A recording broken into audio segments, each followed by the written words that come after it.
Poison Rana.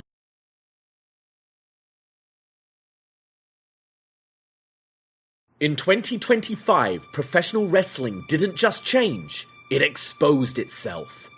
As WWE moved from traditional TV to Netflix, for the first time ever, welcome to Monday Night Raw, live on Netflix. The curtain was pulled back, and what was revealed felt unreal. Made it harder to distinguish the good guys from the bad, the shoot from the work, the real from the unreal. While superstars battled in the ring, boardrooms became battlegrounds. Lawsuits were fought, reputations were tested, and in the middle of it all, the wrestling world lost the immortal one. Well, let me tell you something, brother! The greatest of all time entered his final year and shocked the world when he sold his soul to the final boss. After everything he's accomplished in his career, he's gonna stoop to this shit! A cowboy rode into Texas to reclaim the AEW World Heavyweight Championship.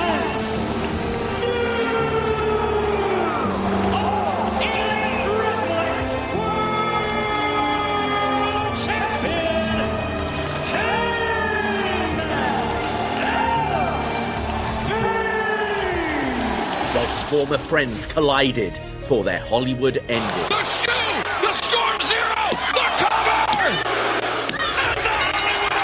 And the genius of the Sky soared over the moonsault on the grandest stage of them all, proving beyond doubt that she is the best in the world. Iyo Sky! Over the moonsault! Cover on Belair! Sky wins!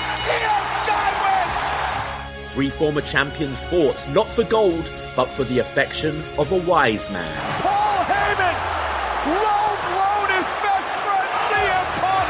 And after 17 months away, the cleaner returned to remind everyone why he is the best bout machine. Kenny Omega! The final set! The Phoenix! One wing And throughout it all, the never-seen 17 faced friends and enemies, old and new, before smiling his way into the sunset. John Cena has tapped out. Champions were crowned.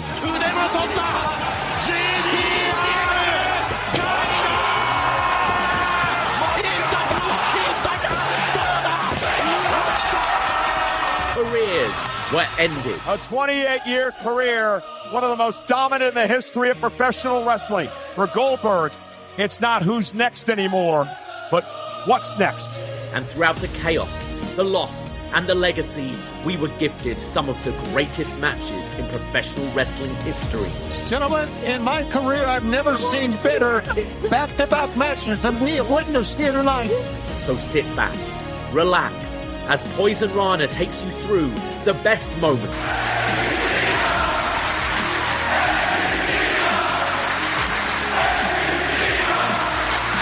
The best matches. I hate you! I hate you! I fucking hate you! You son of a bitch! Fuck you! The best. Damn it! Stop it! Match. Listen to this place! Ever.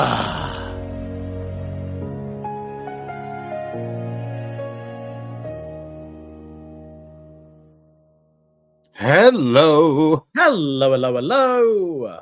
Braden Herrington here with Davie Portman for Poison Rana, the Patreon, and you heard it, the fantastic intro there from Davie.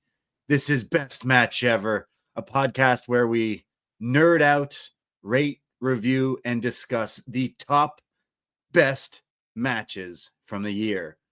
That was 2025. Oh boy. Absolutely. And right off the top, I just want to give a shout out and a thank you to Heel Wave, who lent us that awesome variation of the John Cena theme for the top there. And thank you to anyone else who might sue us as well. We appreciate it. Sure. Always appreciate a good lawsuit. Yeah. But or cease and desist, or at least a YouTube strike. Yeah. Well, we've been all right so far. We haven't had much issues. The WWE cease and desist was a great day in our household when it happened. But we finally made it. We finally made it that day. Well, we finally made it to 2026. Happy New Year, everyone. We are gonna talk about a whole lot of wrestling, a very big show, so big we had to do it in 2 parts. So welcome to part 1, where we will be counting down the number 10 to 6 of the top rated matches, as by you, as by us, as by the world, wrestling fans all over, because this is the first time you use this new voting mechanism. Yeah, used a site called Opinion X, which I didn't realize actually was I thought it was completely free. So I set it up, and then it only allowed us to have 10 participants. So I look and go, oh, there must be an upgrade. Like, it honestly, it takes a lot of work. I'm not against paying a little bit to kind of do what takes me a couple of hours to tally up in seconds. So I was willing to like pay a little bit. And then I looked to upgrade was $900 for the year. And I was like, no. So I just messaged them and was like, hey, come on, I'm only using this like once a year. Like, is there anything we can do? And they're like, oh, you can do the student level, which is $200. And I was like, I'll give you 20 US. They're like, okay. So thank you to Opinion X. But yeah, because of this, it made it so much easier, not just for me, but I think for the listeners as well, to just create, like, having a visual, being able to reorder your picks around. And because of that, this is the biggest turnout we've ever had. So officially the biggest, best match ever we've ever done. Yeah, it was really cool. I like this thing because we could share it to not only like our listeners, our patrons, all you guys out there, but some of our personal friends. Like, sometimes, you know, we have friends who come to our watch parties and here in the 6, and, you know, all the friends all over the place. So it was kind of cool to share. And I know that a bunch of listeners reached out like, hey, just cast my vote, put in my vote. I did my part. I was like, awesome. It's coming together. So I liked how it was. But of course, our votes are what really matter. You see, our votes are what really could change the tide in this Opinion X. Our votes are worth double because it's our fucking show. All right. Exactly. And it's a no nonsense show, but plenty of nonsense, I'm sure. But this is an easy time, you know, like you kind of said, I kind of wish Wrestle Kingdom wasn't so early in the year. Like, as soon as the new year happens, you know, I like knowing no matter what day, January 4th is Japanese Wrestling Day. But then it kind of messes up your vacation of, like, maybe you're off because it's like holidays, Christmas, New Year's. But then you want to kind of catch up and do our best and worst of. We're going to be joining John away on the Post Wrestling Cafe for the best and worst of 2025 show with all the different categories. And it's like, I want to like watch and get in that zone and rewatch stuff. But then I got to watch Wrestle Kingdom. And then I got to watch, like, the wrestling train never stops. So we have carved out some time to watch all of these matches and definitely get in the spirit, the fighting spirit. It sometimes feels a little bit like, I remember, like, before, you know, Netflix and all that, when Christmas TV was big, like what's the big movies playing, the big like Christmas specials of your soap operas or your sitcoms or that kind of thing. And we would just, my family would DVR them all. And then we'd be sat watching like a Christmas special on January 10th and the decorations are down. And you feel kind of bit like, year's over now. We've done that. So I'm glad we managed to get it in the first week of January. It was a little touch and go whether we'd be able to watch all these, but at least it feels still fresh in the new year. But yeah, New Japan, come on. Fuck tradition. February 4th. That sounds fantastic for Wrestle Kingdom moving forward. Just right now, I was saying to my girlfriend, I'm like, oh, I got to go record a podcast. She's like, oh, are you going to talk about John Cena again? I was like, what does my life become? But then I was like, no, I'm talking about the best of the year. She's like, oh, you know, the year ended like a week ago. I was like, yeah, I'm aware, but we're trying, and we're here. But this is my favorite podcast to do. It's like rewatch the best shit, the most lit shit from the year. Literally watch the 10 best, or maybe even more, depending on how I had to make my list. I had to go back and watch some wrestling to get in the zone of, like, I like to say, nerd out about this stuff and like really decide what is my favorite match, plus ranking them and all this stuff. So it can be kind of fun to, like, it doesn't feel tedious, and it's going back and being like, oh yeah, I love this. Oh yeah, I love this. Because we do so many podcasts. Obviously, week by week, we cover the week that was in the wrestling, like the shows, Dynamite, WWE, and then the news on top of that. But then here on the Patreon is when we do like more of the retro stuff. But it doesn't, like, I know John and Wade have mentioned this before, and other podcasters like us too. It's not like every day we go back and go, I got to go rewatch this match randomly or something. It's like, because usually our time is watching stuff for a reason, if that makes sense. Absolutely, right? Like, yeah. A lot of our friends are like, oh, I just randomly threw on, the Continental Classic from last year. It's like, yeah, I am not doing that unless I had a reason to do like a podcast on it or something. So this show allows me to literally snapshot of the year, and it's great. I get some snacks. I get my trees. I get my sparkling water, and I have a good day watching some good wrestling. So, and it's a good way for us to kind of keep it, so we can look back and be like, oh, what matches from 5 years ago were really good, and we can go and re-look at them if you want by going back in our archives. Which I think's maybe a good place to start. Like, Braden, do you remember 2024 at all? Ooh, okay. 2024, WrestleMania 40, Revolution. Yeah. Right? Sting's retirement. Yep. That was a big thing. I'm going to say my 2024 match of the year was, I said it, Fighting Spirit. The two Hoopers, Konosuke Takeshita and Will Ospreay, going up against each other at Revolution. But that was my pick, I think, personally. And I was definitely torn between that and the Sting retirement match itself, because that is talking about rewatchable matches. That is one hell of one. But torn between the Sting match and Takeshita Ospreay. Takeshita Like, I know Ospreay, those right. two. Like, that pay-per-view was just, oh my god. Oh yeah. And WrestleMania. Like, I'd say 2024 had some good stuff in it off the top of my head. 2024 was one of the strongest, I think. Absolutely. WWE was definitely cooking that year with some really great stuff. Yeah. And AEW, I think maybe the creative wasn't quite there in 2024, but the wrestling certainly was. And I think that Revolution that you mentioned, the Sting's retirement especially, was a real special thing. Like, 2024 is going to stick in my head a lot, I think, because of that and WrestleMania. Yeah, I mean, selfishly, we are big wrestling nerds, and we knew, cherry-picked, let's go to WrestleMania 40. Let's make that the big lads trip. We had that whole Airbnb.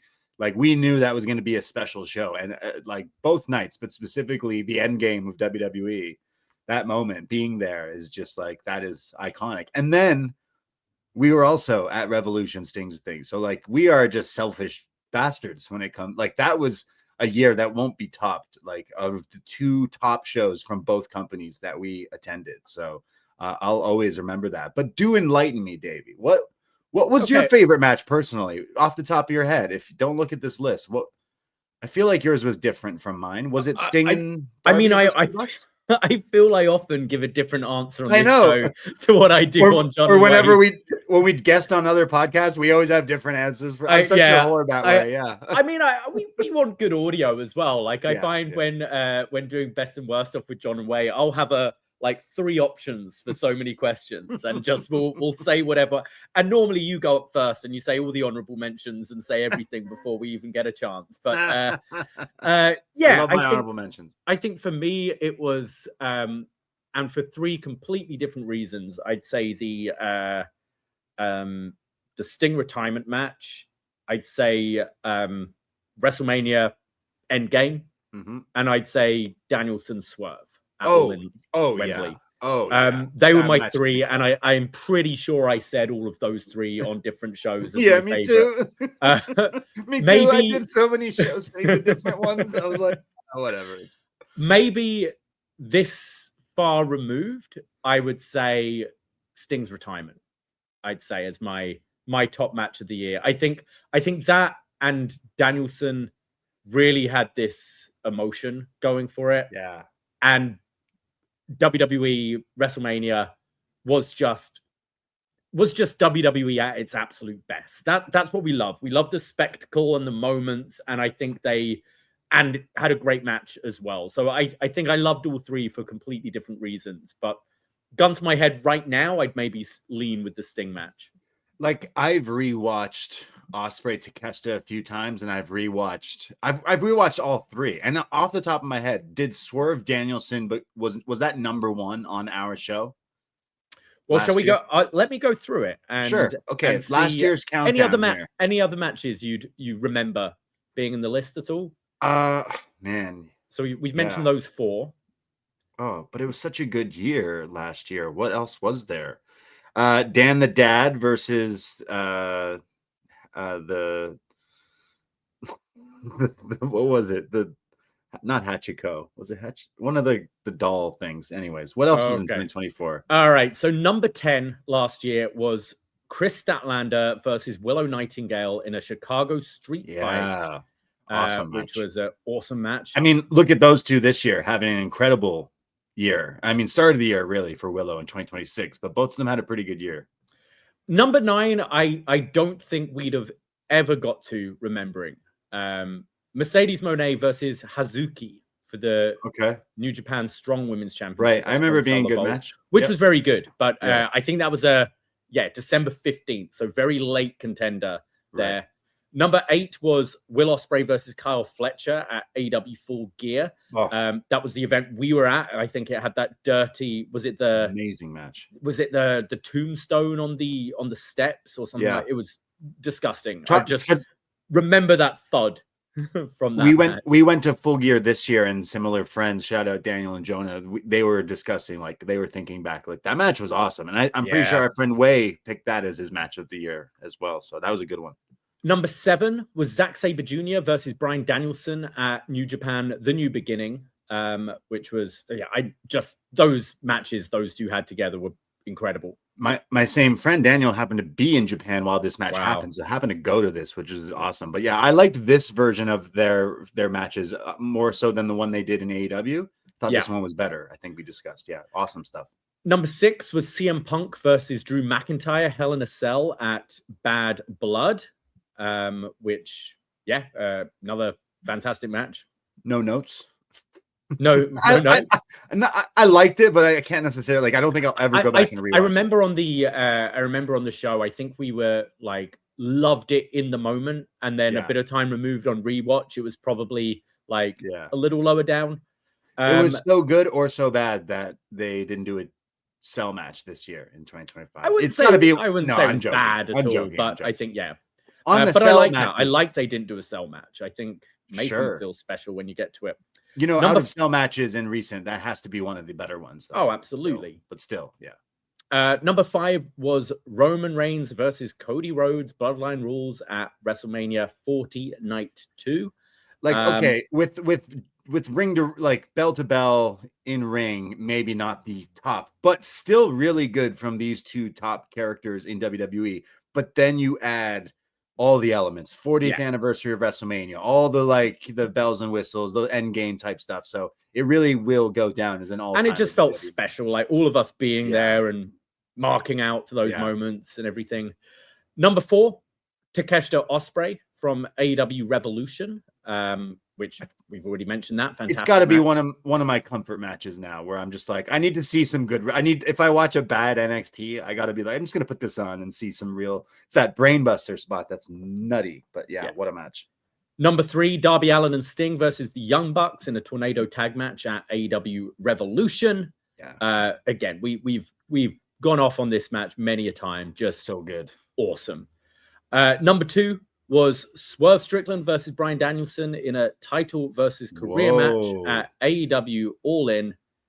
I mean, that's such an that one I do think about, because 2025 we didn't have Bryan Danielson. Look how many matches you're talking about Danielson. We didn't get that this year, and he was greatly missed, because what a classic that was. Like all-timer huge main event that was.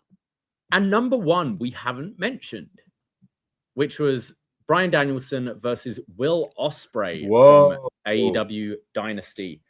I mean, that top 5 from last year, you could put in any order. Any of those are the best matches. Like any of those could go up as like the best, in my opinion. Yeah, the Ospreay one, there's just so many. But the fact that Swerve and Danielson also had that, 2024 was one of, if not the best years in wrestling. And again, selfishly, we were at the best 2 events. So we had a good year in 2024. Yeah. What about 2025? Where did you have a good year when it comes to I in general? Did you have a not good as, year? not as much. No, I wouldn't okay. say so. I think the creative really took their foot off the pedal. Are you talking about your life or about wrestling? No, in wrestling. In wrestling. Okay. I was like, did you have a good year? And you're like, yeah, creative really dropped the ball. Life was fine. Had some good moments, had some bad moments. I'd say I've had better years than 2025. I'd say I've had worse years than 2025. I thought you were doing what we literally do in person, and that is talking wrestling. Talking wrestling. Like, yeah, how was your year? Did you have a good year? Creative this year? Yeah, my shoot job wasn't great. My what in about kayfabe, I was happy, but shoot, maybe not.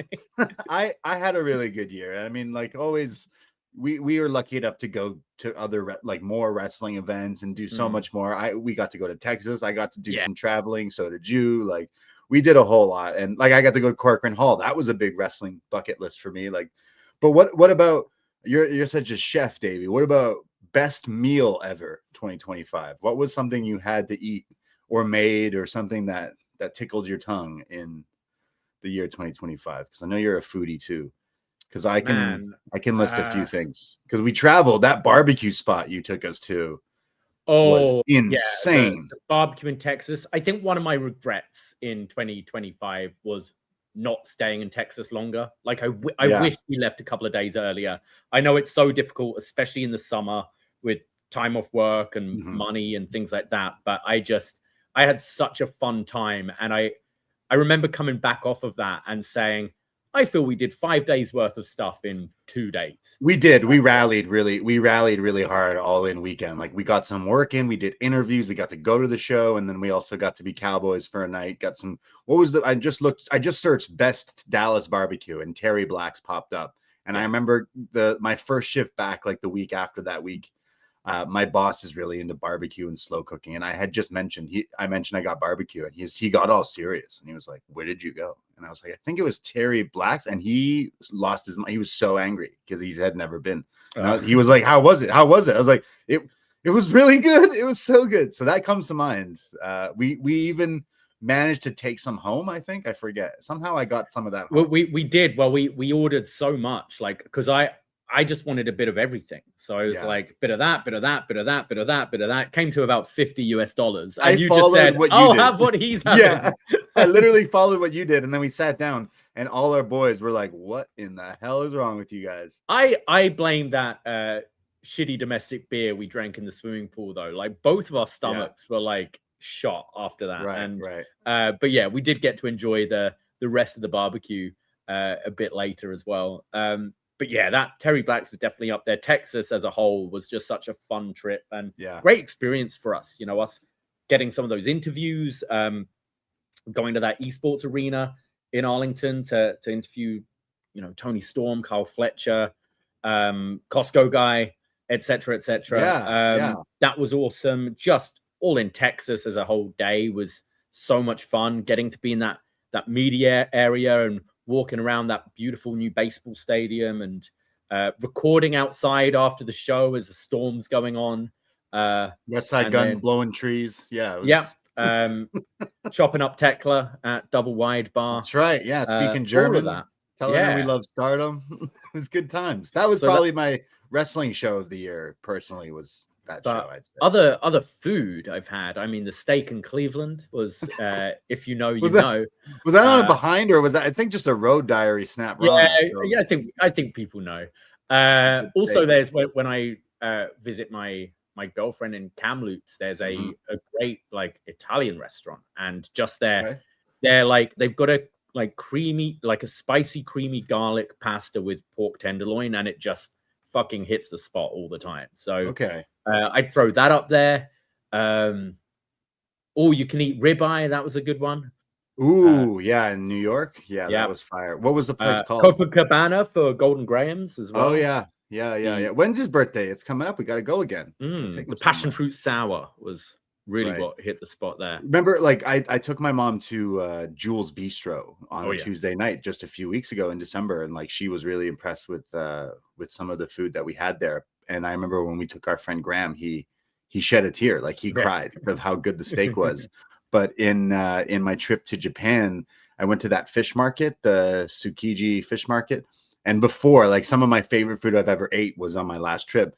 And this time we went into one of the stalls, and anytime you saw like these old Japanese people, like whether it was an old Japanese guy, an old Japanese lady, or in this case was an old Japanese couple, you know the food's gonna like slap all time. And these two made the freshest, like right there from the fish market, these tuna rolls.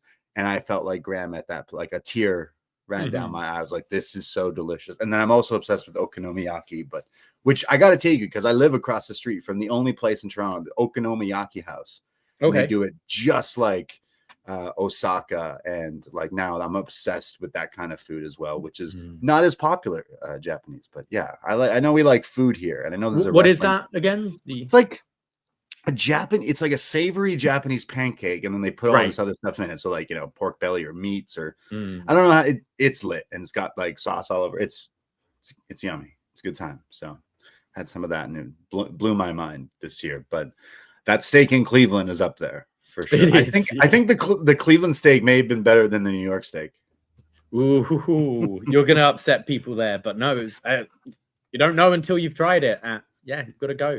At diamonds, sapphires, diamonds. Yeah, same thing. There was a sapphire or a diamond there, and like across the street. Yeah, but yes, it was a good year, and hopefully 2026. By the time you hear us do this next year, we'll be talking about how good a year 2026 will be, and hopefully more wrestling adventures. As we're recording this, I mean, we have some plans to do some things in 2026 and traveling for some shows and whatnot. So hopefully, we'll have tons of stories. And thank you for following along. If you're listening to this, patrons and friends and family, listeners all around the world, super cool that we get to do this. And appreciate you following along the journey all these years, whether you're new, old. But now we can nerd out. Let's do it. Some wrestling. We need a countdown. So we put this year we had 30 matches. We were doing a short list of 30 matches. And then both of us realized that Mercedes Moné versus Toni Storm from All in Texas wasn't in the list. And we both decided it should be in the list, but we couldn't decide what to bump. So we had a list for you to pick from of 31 matches to pick your top 10. And what we're going to do is when we get down to revealing number 1 on part 2, we're then going to reveal probably the top 20 from this list in order, and we can give a few little thoughts here and there and any honorable mentions along the way, and we can mention where they placed before revealing what was number 1. But we'll do it then instead of today, because then we can keep you guessing what matches will come up. Absolutely. Like there's so many that we could get into of honorable mentions, but we'll save some. I have some honorable mentions of not the best matches before we finish this show today, but on part 2, before we get to number 1, is when we'll definitely do a big honorable mention shout out as we finish off the list. But let's get to the list right now. Let's talk about the top 10 best matches ever from 2025. And what came in at number 10, and this one, and I'll say this off the bat, this was heavily influenced by yourself and myself with our votes, because in number 10 was Kyle Fletcher versus Speedball Mike Bailey from the Gold League in this year's Continental Classic from AEW. Winter is coming on the 10th of December at the Gateway Center Arena at College Park, Georgia. Yeah, the fucking Continental Classic, Catalina wine mixer right here, Gold League. You know, this is a bit of a sleeper hit, and I'm glad that I rewatched it yesterday and added it to my list very last minute. But I've now watched this match twice, and I just think this is only from a few weeks ago. We're recording this today, January 7th, and it stuck with me ever since watching it from December 10th. And we had some friends over at the house, shout out Boris and Graham, when we watched this, and we were all just blown away. Like we were all just hanging out watching Dynamite, and it was good Dynamite from what I remember. Winter is coming. But then all of a sudden when this match, we're like, wait, this could be crazy. And we were right, because it was just nonstop for like 19 minutes straight of just action. So this is kind of like, you know, there's going to be a lot of lists of people, I feel, of like, you know, top matches, and it might include a lot of WWE or AEW or other stuff. And I feel like Kyle Fletcher is on his way up to being a big star. Speedball, if you know from the indies, is like so unique and has had this career, but this feels like a rare candy in a way. It feels like a rare punk song that comes out. It might not get all the recognition that it kind of should, but once you listen to it, you're like, yo, that's pretty banging. And that's kind of how I feel about this match. I feel like it didn't get enough love, and that's why I had to put it on my list. It's definitely one of my, if not my TV match of the year. Yeah. And something that we, you see the match graphic, and AEW is a lot of that, especially the Continental Classic. You see the two faces show up and you go, oh, that should be good. But I wasn't necessarily expecting it to be as good as this. And it's so much fun. I mean, these are two guys who we've watched way before they were on TV. Like Speedball was stuck in Canada. We watched a whole lot of him up here in the North, and he would steal the show even recently up into Man Lucha in the last year. And to see him get some TV time, like, I feel like this was a bit of a coming out party for Speedball. If this was the first glance, you would be like, whoa, who's this karate kid? This is great. He might need to put some shoes on, but and then Fletcher, like I said, like we've watched this guy. I know you've mentioned like the UK scene and stuff before, and like just that was a different bloke. I'm sure that's a totally different guy. Like this is a Pokemon evolution of what he was before. And like one of the best TV matches. Like when you think of a TV match, they gave this away for free on TV. This comes to mind, and I'm glad that it made the top 10. So this is part of the Continental Classic, which means 20-minute time limit, no outside interference, or that pretty much eliminates you from the tournament full stop. And we're going into this match with, I think Kyle Fletcher at this point is joint leader of his block. And he pinned Okada, right? He beat Okada again 2 years in a row.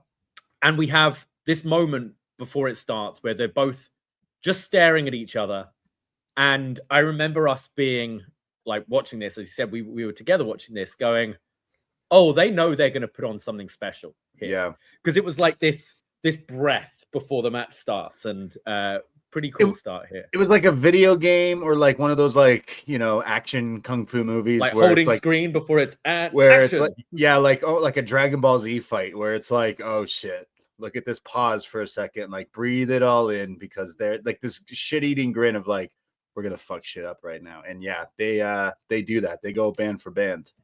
So there's an exchange of wrist locks early on with both flipping out of them and reversing. Speedball comes in with some quick pinfall attempts, and then Fletcher goes to the outside to kind of compose himself because he wasn't maybe ready for the speed of Speedball. Bryan Danielson on commentary here brings up that they've only had one match in their career, which was in 2018, which Mike Bailey won. But obviously, this is a very different Kyle Fletcher now. Bailey flips over and Fletcher takes him down with a Rana, sending him to the floor. And then, Fletcher being sent to the floor. And then Bailey dives through the ropes, hitting a Rana on the floor, like a tope Hurricane Rana. So fast. So quick, and Fletcher's selling of the back here, as you just hear his back thud on the mat on the outside, was fantastic. Fletcher comes back in the ring with a huge side effect. I think something I love about Fletcher's work is his height. So, like, we see a bunch of people do a side effect, but maybe doesn't look as devastating as this, because it's like he's lifting Speedball 6 feet in the air before slamming him.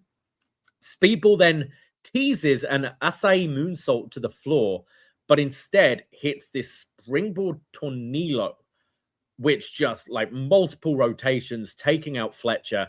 And I've never seen it really from this, like, I think the backwards moonsault sort of springboard position to the floor looked incredible. Yeah, like normally people just do that, like you said, like the Asai moonsault, but this was like all these extra rotations and just picture perfect landing on top of them. Very crazy. They're fighting around the outside and they make themselves onto the barricade, where Fletcher picks up Speedball and delivers a Michinoku driver, dropping him on the barricade, like hip, leg, back, just crashing down. Holy fuck. Right away, you could see this dude's back. Speedball had this like line on the back of him, instantly swelling up, bruising. I don't know what nasty mark you would get from this, but it was just gross. And What a spot. Like this was, I think, as they go to commercial break too. So you're like, oh my God, is he dead? I think I jumped out of my seat when we would initially watch this. Like, and this is one of those crazy. matches as well, because we're watching on Triller. And so we don't get the commercial breaks, and there's so much action, and then you hear Excalibur or whoever go, and we're back, AEW Dynamite, winter is coming, and you just go, wait, this stuff was in commercial? Right, because they didn't let up at all. They could do a whole lot. I know AEW's actually followed suit when we were at the media scrum in Full Gear. Tony Khan brought up putting full matches on YouTube for free, and I feel like this one is something they could to get the whole experience, because during this picture-in-picture, it didn't stop either. It was crazy. No. So the referee's counting. Obviously, this isn't a title match. This is Continental Classic, so Speedball would lose, and Fletcher would get the 3 points if it is a count out. Speedball gets in right on the 10 count, but immediately gets hit with a running PK. I always love this. Ospreay always does the coast to coast dive on the 10 count tease, and just like Speedball coming in here and then just eating a kick to the face. Look great. Fletcher then sets up Speedball to slam him on the ring steps, but Bailey counters it, hitting this huge Poison Rana on the floor. Like Fletcher's trying to lawn dart him onto the post or the steps. Yeah. So he's picking him up almost like a gorilla military press-esque. So there's so much like leverage there from Fletcher hoisting Speedball, only for him to counter this into a Poison Rana. And how to rotate from that position into the Poison Rana from that height was just incredible. Like we love this move, and it definitely influenced the name of our podcast. But like the Poison Rana, it means a Rana is Spanish for frog. And like the way Speedball actually does this move makes it look like he's a fucking frog. So like, well done. This guy does one of the best. This is one of the tightest poison. We can also, our show is called Poison Rana. We can definitely spot a good one. And I would say this is a top tier Poison Rana here from Speedball, but very, very nice. Speedball then hits his crazy moonsault into the double knees onto the chest of Fletcher on the apron.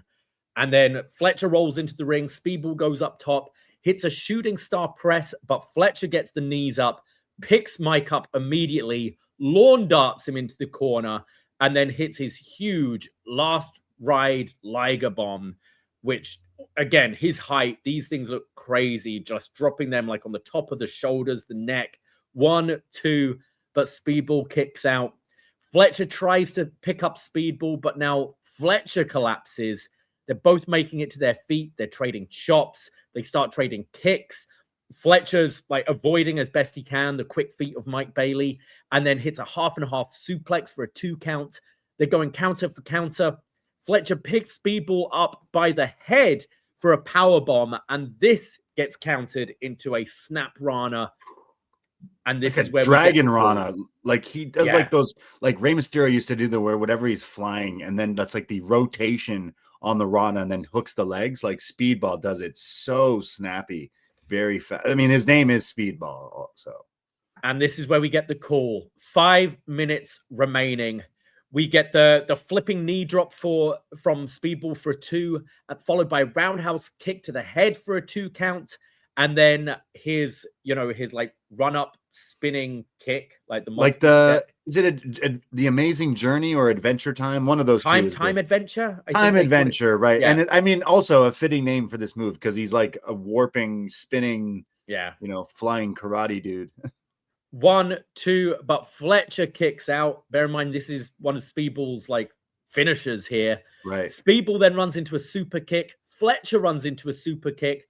And then Speedball finally lands his Time Adventure again in the corner, goes up top and hits Ultimate Weapon, the moonsault into the double knees to the back. 1, 2, but Fletcher kicks out. Oh. The place is going crazy. Yeah. He goes for Ultimate Weapon, this time on the floor, but Kyle moves. So Mike Bailey just lands, crashing knees first to the floor. And this is where Fletcher just picks him up. Apron bomb, throws him into the ring. The running Gamongiri in the corner. And the sheer drop brainbuster. They think it's all over. 1, 2, but Bayley kicks out. And this place is going nuts.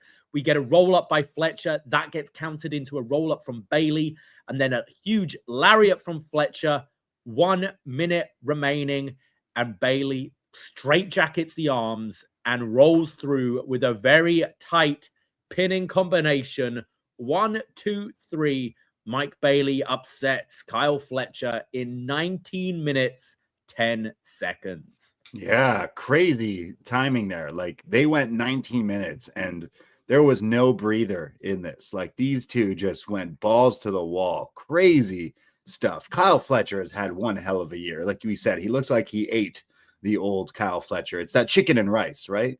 You got to listen to Davie's interview with Fletcher from All In Weekend. It's that chicken and rice because he is huge. So, but he can still do some of this crazy stuff. And it's like someone who can match his freak is Speedball when it comes to the crazy, flashy, jumpy stuff. And like, I thought they're a match made for each other. Like, I need to see this again in 2026. I know they said they had to have that match all those years ago, but yeah, like I knew this was going to be something good, but when we watched it the first time, so much that it stuck with me that I'm not even claiming recency bias. This match is just heat.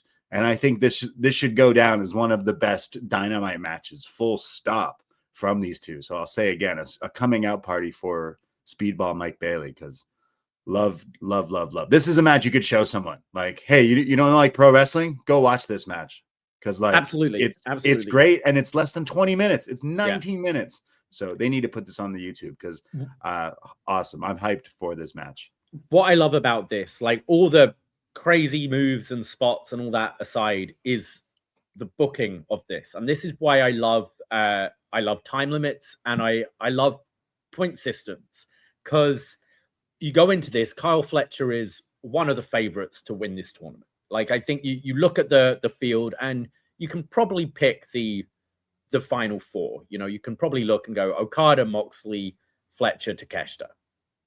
And Mike Bayley, everyone loves Mike Bayley, but he's not got a hope in hell in winning this tournament. No one is looking at Mike Bayley in this tournament as winning this thing. So, it reminds me of like football, soccer, where you can have a team who is fighting for first place in the league who need the 3 points. They need that 3 points to win the league. And they're against a team who is getting relegated, who might just need 1 point to stay up and stay in the Premier League. So a draw for one person is a win, whereas a draw for the other person is a loss, if that makes sense. Right. And I think they tease that so well because they're giving Mike Bayley all this stuff, and Mike, he's hitting both of his finishers multiple times against Fletcher. Fletcher keeps kicking out, and I think especially after the time adventure followed by Ultimate Weapon, once Fletcher has kicked out of that, you go, oh well, like Fletcher's winning this one. They've done the thing. They've given Bayley all his shine, but the bigger character, the bigger star is going to win this thing. And then you have the Ultimate Weapon on the floor, and Fletcher just picks him up, apron bomb, rolls him in, Gamengiri, brainbuster, and you go, that's it, game over, 1, 2, 3, and Bayley kicks out. And you're like, oh shit. And then I think all of us, when watching this, were going, they're going to do the draw. They're going to go the time limit draw, and Fletcher's going to be mad about that because he couldn't beat Speedball, and essentially a draw is a win for Speedball. But they don't do that. They go the whole way and give Speedball the win. And I just think you're instead of just playing with 2 finishes in your head watching this match, you're playing with 3 finishes, 3 ways it could go. And I just think it made it so exciting, and they just crammed so much into this time. I just thought it was brilliant. I thought the Continental Classic this year was excellent and by far the best one they've done. And I think the Continental Classic that reminded me of those great G1s the most, because I thought we had a lot of great matches, but Absolutely. This one to me really stood out. Yeah, like that kind of sounds like a crazy sentence, but this year's G1, last year's G1, the last few G1s since Kenny left, to be honest, and Okada, like there's been some hiccups, injuries and characters, people leaving. Whereas this year's Continental Classic was the best tournament this year. There was some great wrestling. And I think this was my favorite match from the tournament. And I really enjoy the Mox Fletcher one too, which maybe we'll talk about. I'm not sure, but this one comes to mind. Again, we need the rematch in 2026. Fletcher and Bayley are two of the best at making it look like things hurt so much. I don't know if it's selling or the way they actually kick each other in the face. I know a good photo from this match came out where Bayley's foot is smushed into Fletcher's face. So these boys are kicking each other out there. So Fletcher has this thing about him as well, which Ethan Page has it. Just the like nastiness, almost recklessness with the way he delivers some of his moves. Like we see everyone hits a power bomb, but the height and like it's not like it's on the back. It's like it's on the shoulders when he's dropping them. And like the Michinoku driver, like on the barricade, like it almost looks like he's being careless and reckless, but I think we'd have heard if he had, Well, William Regal would maybe beg to say differ, differently, but it's incredibly exciting to watch. Yeah, and one of my favorite matches this year. Like I'm really curious where everyone goes for Wrestler of the Year, because I think in the past when you've had, it's kind of clearly been a Will Ospreay or clearly been a Kenny Omega. With those two kind of being out, it's open. And I'd say Fletcher, I'd say Moxley, I'd say Takeshita, I'd say Bandido. I think they're all in the conversation this year to be Wrestler of the Year. Fletcher had an incredible year. Absolutely. Like, I don't think this is the last we'll talk about him on this list either, because this year was great. But again, I don't even want to say this was a sleeper, but there may have been people who aren't familiar with these guys and watch this and we're like, oh my God. But yeah. Like, if you haven't seen it, go out your way, find this match. It's really awesome. It's a firecracker, a little 19-minute just banger. So love to see it. And again, one of my favorite Dynamite matches, full stop. That's good stuff. Okay. So how many stars, Braden? 5 stars from me. This is where I break the scale on this show. I feel like we got to at some point. We usually don't like to, but 5 fire emojis, 5 stars from me for a TV match. Good shit, pal. What about you? Yeah, I can't fault this match at all. And on rewatch, it was just as exciting as the first time. So an easy 5 stars for me. Meltzer did break the scale, going 5.25 on this match. And Cage Match has it standing at a 9.27. It's pretty high. That's pretty high. Once it's in the 9s, you're doing good. That was number 10. Where will we be going for number 9? Well, I don't know this list, by the way. I just know the matches. I don't know any order whatsoever. We are going to a land far, far away, almost exactly a year ago, January 5th, 2025, in the Tokyo Dome, Japan, for New Japan CMLL AEW Wrestle Dynasty, Kenny Omega versus Gabe Kidd. Yes, back to the Big Egg, the Tokyo Dome for Wrestle Kingdom. New Japan really grasping. Wrestle Dynasty. Oh, is this Wrestle? Wait, which day was this? The first this day? This is day 2. Yeah. Was this day 2? Oh, interesting. Right. That's right. So, like, Kenny Omega in the Tokyo Dome is another beast. Like, he's, like you hear people say, like, oh, New Japan Kenny, but like Tokyo Dome Kenny, Tokyo Dome Okada, they're the legends are real. The legends are true, because I am a big Kenny fan. And in the last few years, obviously he's getting older. Obviously he's got the health issues. But when they announced this match, like Gabe Kidd, okay, not necessarily the pick I would when you have Kenny Omega doing this homecoming kind of big Tokyo Dome match. But then he did it again for me. Like, he managed to have on the 4th of the year a match of the year candidate instantly. The Best Bout Machine is a ridiculous moniker, but damn it, it's real, because instantly I was like, wow, this match is awesome. And I might be in the minority, but I was like, all right, Tanahashi's crying. This Gabe Kidd's the future. He's going to save New Japan and Japanese wrestling. I may have been wrong. It's still not, it's still, the jury could be out, but it's an interesting thing, because like the story going into this was Gabe Kidd is fed up of these people like coming up through New Japan and then leaving and going to America, going to AEW, and then these AEW people coming back to wrestle every now and then. And he's wanting to kind of save New Japan and be the future of New Japan, which is great. But I don't know where that story went after this match, because Gabe Kidd then pretty much they dropped the ball with him in New Japan, and he did start appearing in AEW just a couple of months after this, which it was all very, very odd. But at this point on January 5th for this match, it's like, okay, this is maybe the future, and this is the bright spark, the thing we can be looking forward to for New Japan moving forwards. Like, to be completely honest, they were in a bit of a slump this year, the year before, like Okada leaving. Not only Okada, like, okay, Kenny left when they started New Japan, and then you had Okada, then you had Naito, you have injuries, Kota Ibushi. Like, there's so many moving pieces. Okada leaving, Ospreay leaving, that like they really like neutered New Japan a little bit there of like star power, right? Mm-hmm. And them announcing this AEW crossover show didn't necessarily light the Tokyo audiences on fire.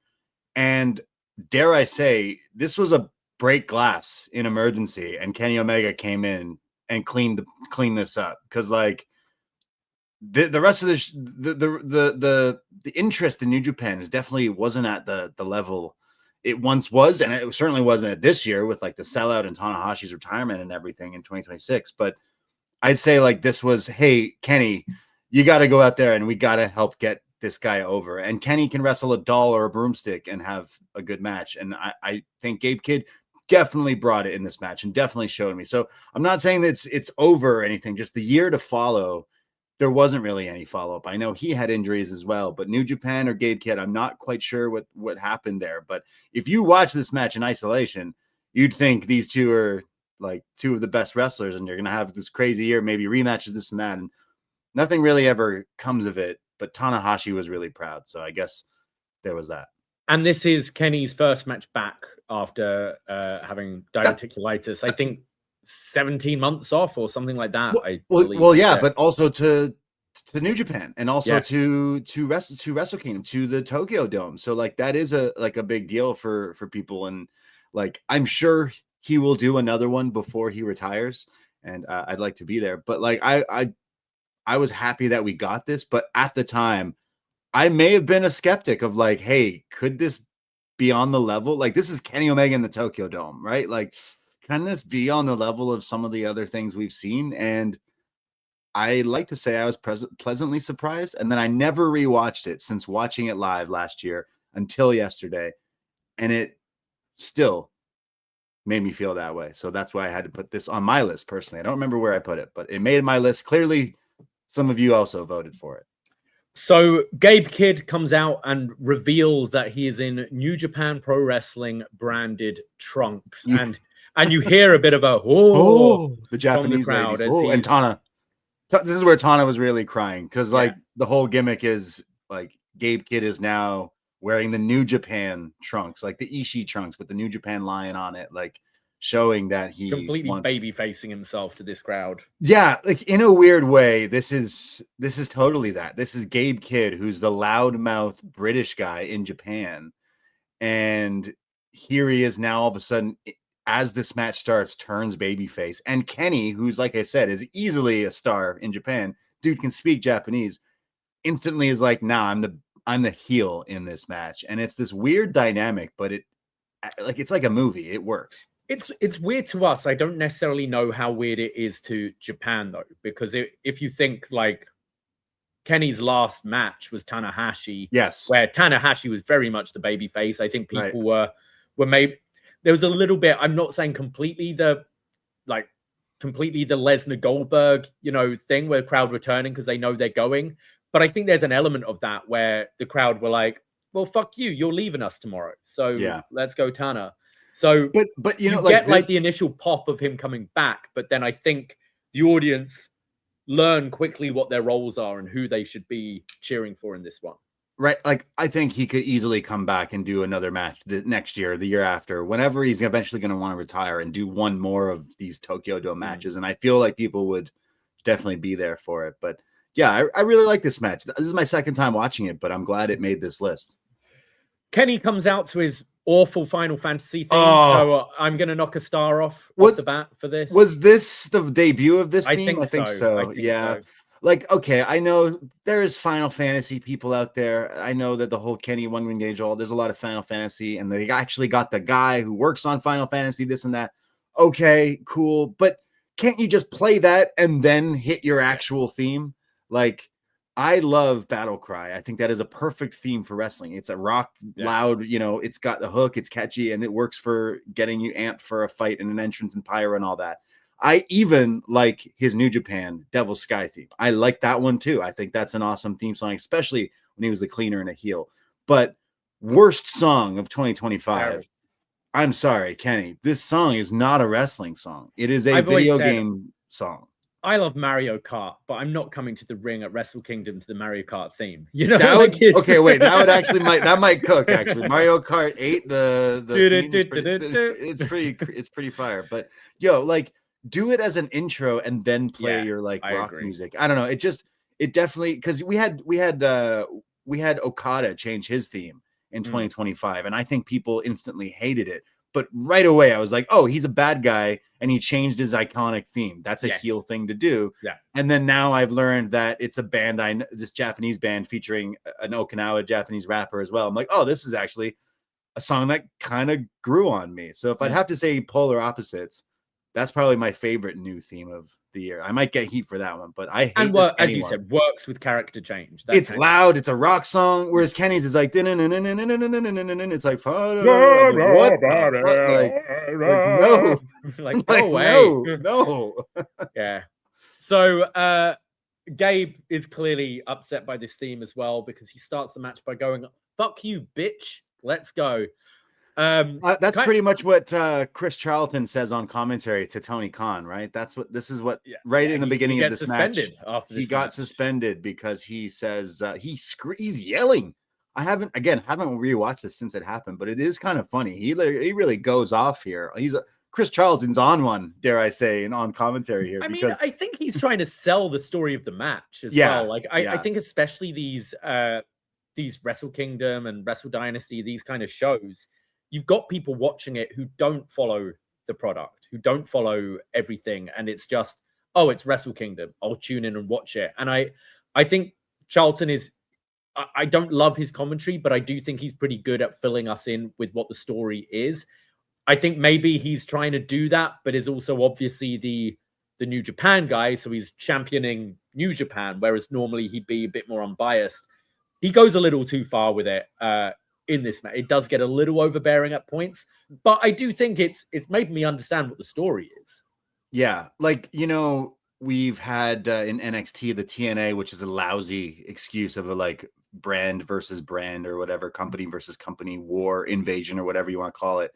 Whereas they could have leaned into this whole year. You could easily have done that. You have the remarks from Tsuji, who's now IWGP champion. You have Takeshita, who kind of dips in and out, and he's just re-signed with AEW. You could easily do this long-term storytelling of New Japan, AEW, and I think they kind of botched it. I'm not sure if it's because of AEW, maybe not giving as much as they were taking when it came to New Japan, but also New Japan allows their talents to go do other things too. So it's not necessarily like all so simple, but I would like to think that it could work again down the line if done properly. But I like he calls him a money mark, and that's the line that everyone's I think assumes was the one that maybe tipped things over the edge. But then screams like, "What has Okada done since leaving you?" Like he's screaming in the beginning of this match, and I think it's Rocky Romero and shout out Walker Stewart. I actually kind of think he's pretty sweet.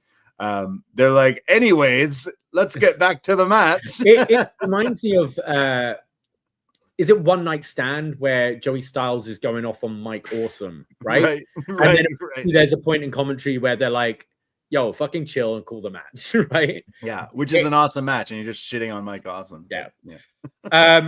Also interesting because it's the like AEW co-branded show.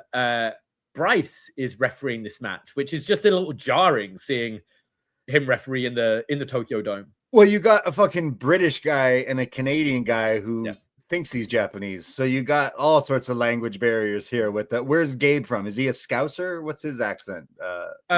No, he's from not down south. Like he's got a pretty thick accent. So maybe you needed Bryson. Imagine Red Shoes trying to figure out what these guys were saying to each other. I guess you can understand. What did he say? Fuck you, bitch. Yeah, I guess anyone. That's a universal language here. But I liked the tights from Gabe, the New Japan, and I know I didn't like the music so much for Kenny, but I like this gear and entrance thing as well. I'm pretty sure this is my boy Tigre from Haoming Mask who makes all of Kenny's gear, but looked good. Gabe Kidd from Nottingham, so got you. Midlands, where Robin Hood's from. And very fast start. Both are running into big boots from each other. We have a chop exchange. And Gabe actually yells in Japanese to Kenny, basically saying, "Is that all you got? Bring it." There's a huge suplex sending both over the top rope to the floor. This spot always scares me whenever I see the vertical suplex like tumble out the ring. And then Gabe sets up 2 tables, hits a plancha to the floor, and Kenny starts selling the gut. Oh, my intestines! My diverticulitis! Oh, that's the new move in the playbook. I mean, this was a big match back from that, so definitely my side parts. But Kenny sucks it up, picks up Gabe Kidd, and power bombs him over the barricade through a table, and then climbs the top and follows up with this huge swanton dive onto Gabe Kidd and the rest of the War Dogs and Young Boys and all that. And yeah, just carnage on the outside, and Gabe emerges and is bleeding. Like you have this huge power bomb where he power bombs him over the guardrail through a table. Like this is a big throw. You're throwing this guy you're picking him up, throwing him over the guardrail through a table that was set up. And then very like RVD ECW here, where he then gets in the ring and then clears the guardrail and the table onto everyone with this tope. And then I loved Bryce here, who's just, help, someone, help. I don't know how to say help in Japanese, but sumimasen, excuse me, sumimasen, help, because all these guys were taken out. I love this back-to-back spot with Kenny. Again, Kenny going Super Saiyan. Kenny in the Tokyo Dome is this other demon here. So power bombing him through the table, and then this tope. And then is this, there was a spot where the one young boy, he's in pain and he's like, my side. So the young boy has ice and he's like, give me your ice, give me the ice. And he's being rude to the young boy. So he shoves him and he grabs the ice and he's like, you fucking, and this is Kenny. And that is all of a sudden the snap of like, all of a sudden Tokyo is booing this man. And I love it. It's so and this good. is where like Chris Charlton's going like, he doesn't go here anymore. He's not able to talk to our people that way, and he can't boss people around. This isn't his house, that kind of thing. Yeah. So yeah, he gets his ice pack for his hip and then just whips it at Kidd. I thought this was like, yeah. Not only does he just clear this dude with all these power moves, and then just instantly, you just had I don't know how many thousand people, and the palm of your hand to do. You knew that was what was going to happen. And I thought, like, that's pretty crazy. All of a sudden, this guy's a bad guy in this match. And I was there for it. Even I was like, yeah, you know what, dude? Fuck you, man. You don't go here anymore. You don't even go here.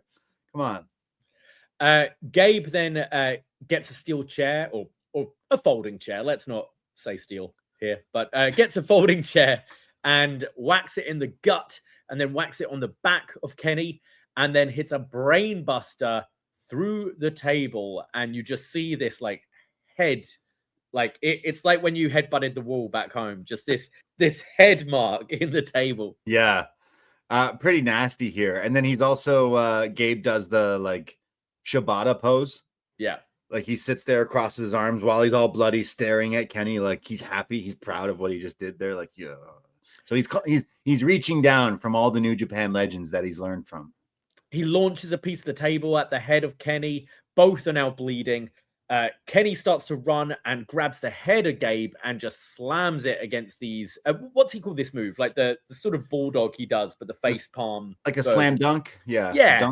The dunk. Does it against a pile of chairs in the middle of the ring. And then we get a huge superplex from Gabe to Kenny on the pile of chairs. And now they're both just trading chair shots to the head. This was, yeah, like there's piles of chairs at this point, and Walker Stewart, who like this is one of his first big commentary opportunities, and I thought he did a good job, and even better this time around in 2026. He goes, wow, look at all these chairs being thrown in the ring. It's like an ECW house show. And Chris Charlton, who just is on a run, like I said, he's on one. He goes, yeah, well, this is a bigger house than they ever got. It's like, okay, man. They've been out of business for 25 years. You can you can chill everyone's that. catching strays now. Like, damn, bro. Okay. But yeah, this is where like these guys are hitting each other with these chairs. You could tell, okay, they didn't want to like smash each other's brains in, and these chairs are different from like the typical WWE ones, but still they're smacking each other with it. Like at one point, they're all bloodied up at this point. They're throwing chairs at each other. It got pretty crazy. They start trading punches, start trading kicks. We get a V-trigger from Kenny, a lariat from Gabe, a chop exchange, and then Gabe runs into a Rana from Kenny, sending him to the outside and setting up for the Terminator dive. There's then a V-trigger in the corner, followed by an avalanche German suplex and a J-driller from Kenny. 1, 2, but Kid kicks out. We get another V-trigger from Kenny, sets up for the one-winged angel, but his gut gives out. Hate when that happens. You just got to trust your gut. Kid targets the gut by applying the Inoki special, the abdominal stretch, but digging the elbow right into the intestine. You know, Kenny's just screaming. My first time watching this, it was the same time. So he gets put in the abdominal stretch, and it's a nice counter. Don't get me wrong. But the crowd, you hear like, oh, and I was both times now watching this, like, okay, that was a good counter from Gabe, but I don't know. Oh, right, Inoki and the whole thing of the Bushido fighting. Oh, yeah, that's lit. That's lit. And then the crowd are like really into like the most hype you could be for this stretch, which I think is a bit played out in wrestling, but not here, not in Tokyo Dome. So a nice little touch there that I think they planned that out because it totally worked. Where again, now Gabe, this foul-mouthed British dude, is the baby face because he's doing Inoki's moves. Good stuff. Kenny gets the ropes, but is hit with a German suplex. Omega just powers through, stays up, and charges at Kid with a clothesline, but he doesn't have the power. It doesn't affect Gabe, who comes back with a knee shot and a spike pile driver, and then kind of counters a move with a Tiger Driver 91, followed by another spike pile driver. You think it's all over. 1, 2, but Kenny gets his foot on the ropes. This was a great hope spot. And that last, like a cradle pile driver almost from Gabe. Very nice. But Kenny got out of it. Kenny comes back with a V-trigger, a power bomb, rolls him through, hits another V-trigger, but Kid kicks out on one and flips off Kenny, saying, fuck you. And Kenny grabs the wrists, hits the Kamagoye, followed by the one-winged angel. And Kenny Omega, in his return, puts away Gabe Kidd in 31 minutes, 55 seconds. And then, you know, you said you may have taken a notch off the star rating personally for the theme song. I might add a percentage of a star rating for them cutting to Hiroshi Tanahashi absolutely bawling his eyes out while applauding what he just watched. He looks like he just like went to the opera. Like this guy just was like crying. He was so proud of Gabe Kidd in this match. I'm sure he was like, yeah, whatever, Kenny Omega. But wow, Gabe, you did it. And I think that was just such a charming thing. Like, I think that's something they didn't even play up. Okay, now, mind you, I think both of us were watching, like we mentioned, the English commentary. So I can't attest to what they were saying in the Japanese commentary. But I'm sure they may have touched on maybe not shitting on Tony Khan or ECW as much, but more so explaining that Gabe Kidd, all the trials and tribulations that he went through, and the support and gaining support after all the time, and getting to the dance essentially is a big deal. And then, like I said, I was maybe one of the skeptics when this match was announced. Like, hey, can this guy do this? He did, and then some. So really love this match. I think it's a great match, and I think we said off the beginning, like, you would assume this guy goes to carry the flag for this company, and that's not what happens in 2025. It's a real like Bret Austin WrestleMania 13 style match where I think you go into it, and Gabe Kidd at the time is a heel in New Japan, but he's also standing up for New Japan in this match, and Kenny being the biggest star, and just how they turn the crowd. I think Kidd losing, he wins in defeat here. And I think it's a great sort of double turn style match, but the follow up lets it down a bit. And obviously we're talking about it in isolation, but if Gabe Kidd then went and had I'm not saying he becomes Stone Cold Steve Austin, but maybe becomes Stone Cold Steve Austin for New Japan, and like he's the guy that's winning the G1 that year and stuff like that. Like I think it would be it would make this match feel bigger after the fact. It would because it would be a real like springboard for Gabe Kidd. I guess they just didn't see it with him. Like, I don't know what. I know there was injuries and stuff, but maybe it's the interest. Like they've lost so many people, they're like afraid of going with a gaijin at this point because they just know the track record. It's cool. We've got you as the guy for a year, and then you leave, and then we got to start from the bottom again. Like I don't know. I'm not sure the reasoning. I also think like Japanese tastes are maybe different from our tastes, and we're watching this match in isolation, whereas they're watching every single week or whatever. I don't know. But in isolation, I really enjoyed this match. It's a hell of a match. Yeah. I've watched it now twice and like a year apart, honestly. And both times I'm like, there's the cleaner. Tokyo Dome Kenny Omega, New Japan Kenny Omega is a demon. And I'm on demon time whenever I watch these. I love this. Add it to the list of another Kenny banger in the Dome, because it definitely deserved to be on this list for sure. Did this made your top 10? Yes, I put it in my top 10 because I had watched it. I thought, well, this one comes to mind in my top of my head. I got to watch it and see if it adds up. So I did watch some other matches that lost on my top 10 list to some of the matches that we've talked about already. So yeah, this maybe bumped some other things off my list just because both times watching, I think even watching the second time, the skeptic in me was like, the hater in me was like, it can't be that good. Was I caught up in the moment, just seeing? Yeah, Kenny was I just back, so happy to see Kenny back? And then I watched it. I was like, no, this is like high praise, but Bret Austin, where they're like the crowd turn. That's something like is so fun to watch. So yeah, I love it. I'd give it a 5-star rating, to be honest. I really like this match. It's not my favorite Kenny match, but this year, this was my favorite Kenny match, so I'm gonna say that. This didn't quite make my top 10. I think this was around like 11 or 12, something like that. I'd go a 4.75 with it. I completely understand why people go higher. For me, it's always a feeling when I go for the 5-star. It's an instant feeling, and I don't necessarily have it with this match, but I understand why people like it a lot. Just Tana definitely had the feeling. He was fucking crying. Tana's always crying. This match was so good. Was this match so good or so bad that Tana's like, you know what? I'm retiring next year. Yeah. This is over. I'm done with this. Dave Meltzer broke the scale again, went 5.25, and Cage Match has it at a 9.59. Very, very high for 2025 as well. And again, I don't think I like forgot about this match when I was like putting stuff together and watching stuff yesterday and today, but when I did watch it, it did make me bump some things off my list because I was like, it got me again. So Kenny undefeated in the Tokyo Dome. I mean, he is defeated, but you know what I mean. Yeah. Well, we go to number 8, and let's go to a promotion we haven't talked about yet today, and let's go to a match that both of us were at.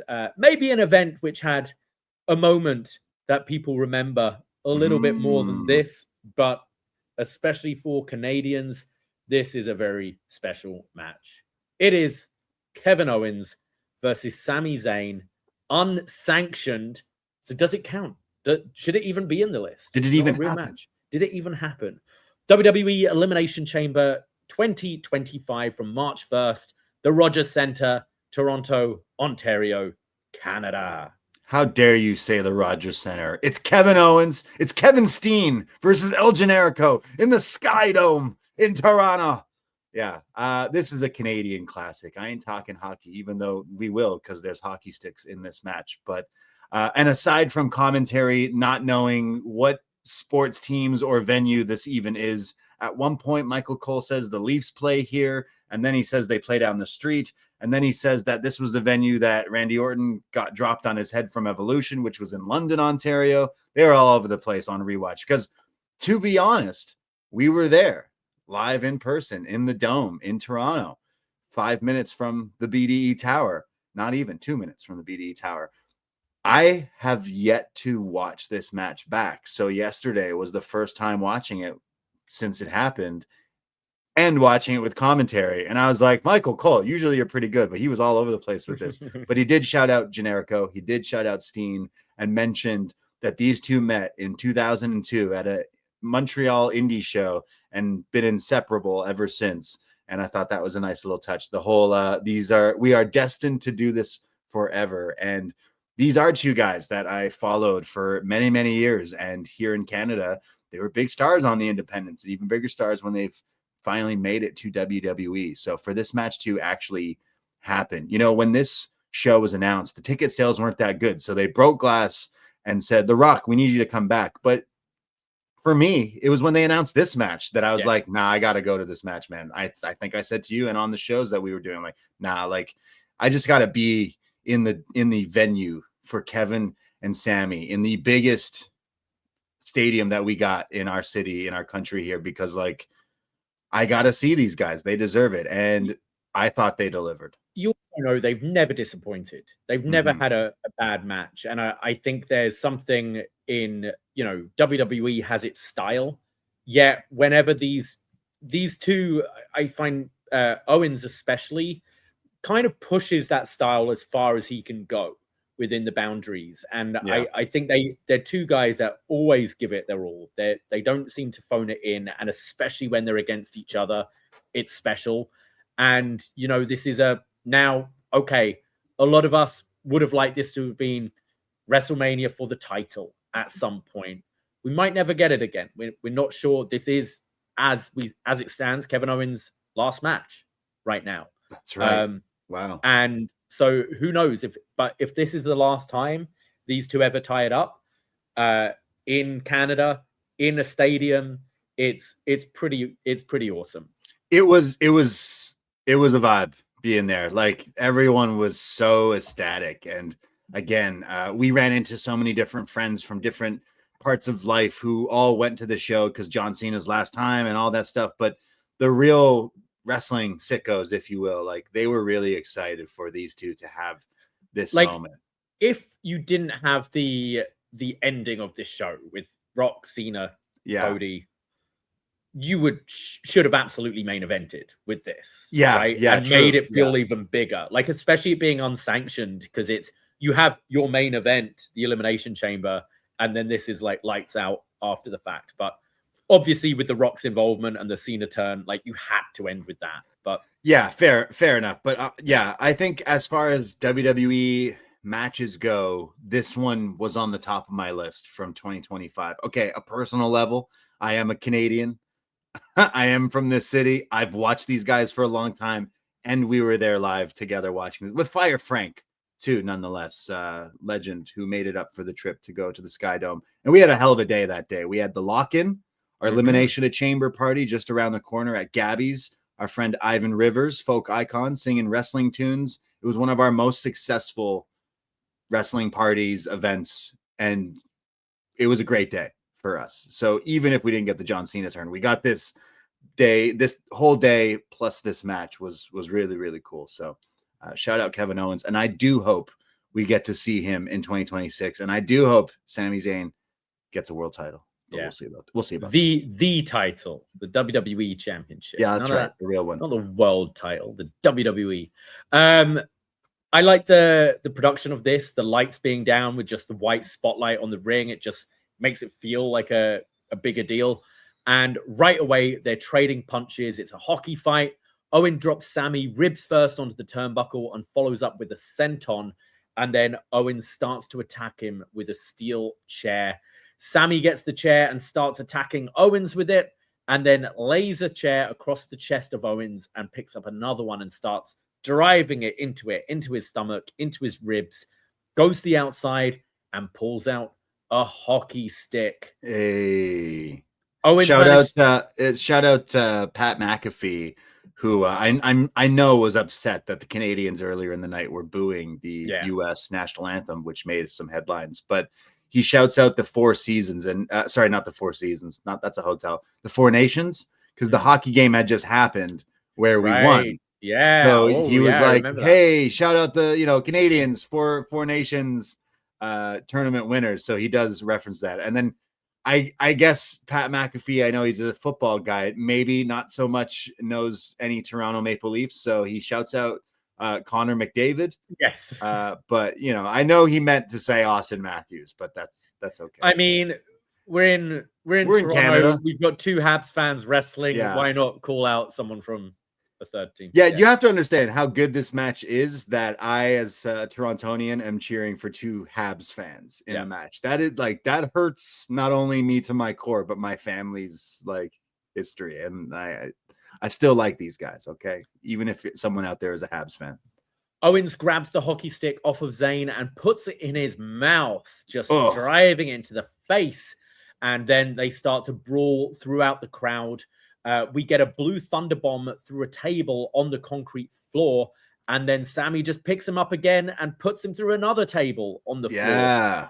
I mean, this is super cool because it in the venue, obviously you have the screen so you can see what's going on, but the spotlight is following them through the dark. And this is a little dome, right? Okay, this isn't like an NFL stadium, but Sky Dome's pretty big. This is what, 40,000 people, and they're kind of going through different parts. So it was kind of fun how they had different things set up as they kind of made it. No other match of the show did this and utilized the giant stadium feel of this match. But I thought that was pretty cool as well. And I'm a sucker for a blue thunder bomb. Yeah. Owens manages to get a trash can lid and starts smashing it repeatedly to the head of Sami. Sami back in the ring sets up for a Frankensteiner, but gets pushed off and goes crashing through these two stacked tables on the outside. Yeah, like a 2K game or something here. 2K where you don't see two stacks. Toronto has history. I was at Unforgiven where Cena put Edge through the two tables, but I love a two-table spot in WWE. Oh, yeah. Not done enough. So now Sami is selling the neck. Leading up to this match, he'd been hit with the package pile driver, the band move. So now he's selling the neck. We get a fisherman suplex from Owens through a steel chair that just looked so nasty. But Sami kicks out. Owens then just boots Sami in the head. But Sami makes a comeback, hitting a suplex and then a half and half suplex through the steel chair, which looked nasty. Maybe my favorite spot of this match. Yeah. This is your best friend, as Michael Cole. They were at each other's weddings, and look at them now. They're killing each other out there. The half and half is already one of my favorite moves. But this is onto a chair that's standing upright, and that is crazy. I've actually rewound this a few times. What a crazy spot! This is your boy, and you're throwing him onto this chair. There's so much room for error there, but I thought this was pretty impressive. So then Sami goes for the haluva kick, but Owens pulls the ref in front of him, and the ref just eats this. We get a stunner from Owens, but no ref. So Charles Robinson, he's the best at this. The long run down a ramp and the slide, runs down, 1, 2, kick out. So Owens picks up Charles Robinson and delivers this huge lariat, like a Steiner line right here. Yeah, this guy just inside out. King Kong lariat, Stan Hansen, Kevin Owens here, just clotheslining Charles Robinson upside down here into Bizarro Land. Oh wow, that was very funny. That clothesline killing him. But also just the character. Charles Robinson's like pushing it a bit now, isn't he? With the years and still taking this lariat, taking that spear from Goldberg. I love that he trolled Goldberg by saying he broke his ribs in that last match. Right, but, right. Yeah, fantastic. So like Kevin Owens it's just such a funny spot for his character and who he is. Like this guy runs it. You're the one who fucked up by throwing the ref in first place. Yeah. And then a second ref comes in and he only counts 2. So you're mad. So you just clean his clock. It's such a funny spot. Owens then sets up another chair. He sets Sami on the top rope, launches a chair at his head, and then delivers the Avalanche Fisherman Buster through a table. 1, 2, kick out. And now Owens is pissed. He's yelling at Sami, "It's all your fault." And he sets up for a haluva kick of his own. But Sami comes charging back, boots him in the face with the haluva kick, and Owens kicks out. So Sami goes the outside, goes under the ring, and pulls out a steel chair wrapped in barbed wire. Oh, got a big reaction from this crowd when the camera shows what he brings out here. Like barbed wire, not necessarily used in WWE as often, especially in the last few years. So I think definitely showing that like this is going beyond your, I know we saw trash cans, but like trash cans and kendo sticks, it's going way further than what we usually are used to seeing. Sami starts smacking Kevin with it and then drop toe holds Owens face first into the barbed wire. And Owens selling here, the scream he makes, this is legit because he definitely like in the nick of time puts his hands up to hit this barbed wire, but it's the side of his head, like the temple, smacks off the side of the stood up chair. And I think that's why he's wincing in pain because he's pretending and selling like, oh, this barbed wire, it's cut me. But really, your head just tripped you face first into this chair that didn't budge at all. But yeah, crazy, nasty spot. Again, these are best friends. Sami then sets the barbed wire chair across 2 chairs. So it's set up like a table and hits the Blue Thunder Bomb onto the barbed wire chair. 1, 2, but Owens kicks out again. What a spot. Yeah, these guys are they're pushing the limit. You said like these two are definitely the ones, if you put them inside a box of a WWE like limitations, they know how to just maybe move that line a little bit while going back to the comfort zone. Like barbed wire set up little chair contraption with a Blue Thunder Bomb. You don't necessarily see that in WWE's, but I thought it was great. Goes for another haluva kick, but gets hit with a pop-up power bomb. Owens then wraps a steel chair around the neck of Sami, drives him into the turnbuckle, hits an apron bomb, goes for a second apron bomb, but Sami is fighting out all he can, and then hits a nasty-looking apron bomb, pretty much dumping him on his neck. Rolls him into the ring. Yeah, you had Jason Jordan, Shane Helms, and some agents, Petey Williams, all trying to stop him. Like, hey, come on, this is your friend. Like, yo, I think he's had enough, but it's like unsanctioned. And he power bombs him once on the apron, and then he goes for a second one, and I'm not sure if he didn't get him up in time. So Sami, I'm not sure if this was planned or not. Sami, being a true vet, realizes that that spot may look a little like iffy, starts to fight back. So the crowd then wake up again. So they give you this one hope spot of like, wait, there's some fight left in this guy. And then Kevin's like, nah. And then power bombs him again to this thing. And then what? Rolls him in the ring and hits him with another pop-up? No, just rolls him in and just pins him. 1, 2, 3. 27 minutes, 35 seconds. Michael Cole, I hope you're happy. I hope you're happy, Kevin. You ruined his life. You ruined your friendship. You ruined his family. I'm like, oh, what did he do to his family? Okay, I guess because he's hurting him. But I hope you're happy. And then he's yelling, get the EMTs out here. So we have all the EMTs and everyone checking on Sami Zayn. But yeah, wow. What a match. Canadian classic. I mean it. Like we were there and it was so special being there in person for these two. But on rewatch, again, like when it comes to WWE this year, this is one of my favorite matches that they put on. And I love these two. And I hope we get to see Kevin Owens again. but this is one hell of a last match if that is the case. But I'm knocking on wood that it's not. I need to see this guy again because they are destined to do this forever. But wow, something I'll always remember being at I've watched these guys wrestle in front of like 20 people. Okay, this is crazy. You'd like in an ideal world, they would have one last match where it's not a blood feud or anything, but it's billed as their last match, right? And they go in just to do it once more. But yeah, I love this. I think the stuff I like is I think both are really good at is, since the pandemic, we've really I pinpoint specifically the Jey Uso Roman Reigns Hell in a Cell match during the pandemic, where I feel we really started moving into the melodrama, the talking in the ring. And I think the as much as at the time we loved those Ciampa Gargano matches, I think that all got out of hand, and it was, as a lot of people say, the look at my hands, like, what am I doing? What am I doing to this person?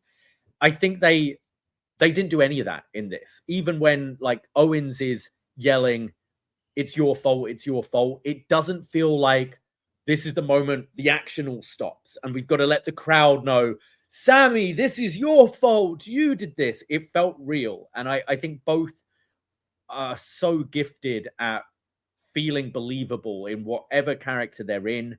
And I think that bringing the violence into it, bringing the element of actually, no, none of them had the element of, what am I doing? Am I going too far? And I think the temptation would be to have Sami Zayn in this match being, I'm going too far. But no, there's a moment in the match where Michael Cole is yelling at Sami, going Sami, come on, man, chill, calm down. That's but boy. No, Owens tried to end his career. He tried to break his neck. He was taunting his family, all that sort of stuff. And I think this achieved what they try to achieve in so many of their matches without feeling melodramatic and over the top, which is a real testament to the performance, I think.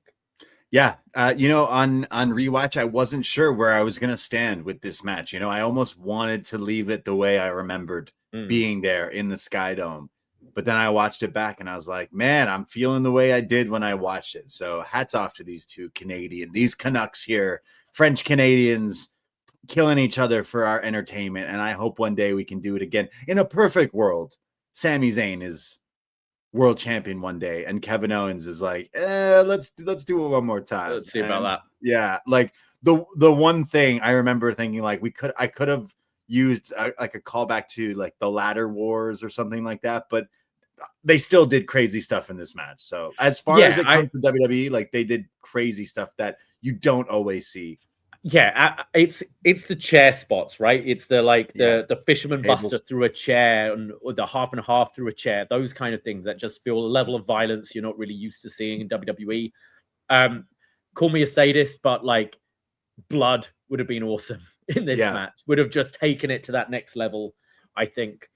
Where are you landing with this one? Yeah, okay, bell to bell in ring, there has been a handful of matches that I think I've enjoyed more. But again, I've explained that I have grown up watching these two guys wrestle in very small venues, and I have supported them and watched their evolution and becoming stars to the wrestling world. And then on top of that, wrestling in the Sky Dome, which was their first event since WrestleMania 18. So it is a special place for a lot of people that went to this. So that is why it kind of adds some aura or lore to this. So okay, there is some matches bell to bell that were way more maybe athletic and this and that, but this was, I told you, this was the reason I went to this show. I had to be there to go see this match, even if it didn't live up to expectations. And to be honest, like I said, I can be a little bit of a hater sometimes. In the back of my head when we got there, I was like, I don't know if it's gonna top what we've seen from them before. And okay, we have reviewed in the past some of their crazy Ring of Honor stuff, and it's really crazy and good, but this had the WWE production to it. So damn near I say my favorite encounter of these two together. Wow. Again, I was there, so it's it's sentimental. It is. So I'm gonna 5 stars for this match. Like if that makes sense, like the being there and everything, the Canadian thing, it makes me just give it a 5 because they deserve it and I deserve it. I get it. I'm going to be the mean one. I'm a very high 4.75 on it. That's definitely where I'm at. Maybe, and I think there's the, I love it for the, as you said, whether it's sentimentality or nostalgia or whatever, like just the aura, feeling them, seeing them live in person, at our home, in their home, it felt special and making it feel like a big deal.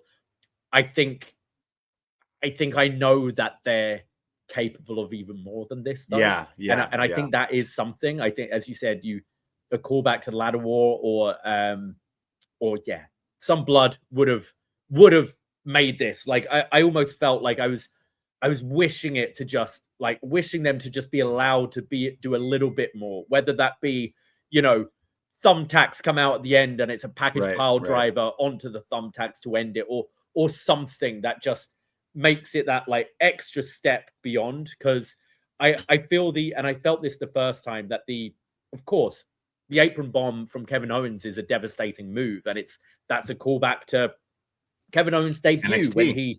when Sami won the title, and it was that. But I think the fact that you'd introduced the package pile driver so recently, I just think an apron bomb followed by the package pile driver to really cement it. Because I felt on rewatch what I did the first time, where I was like, oh, that's it. Even though it's it's a devastating move, but from everything else we've seen leading up to it, I just think it needed that exclamation point at the end.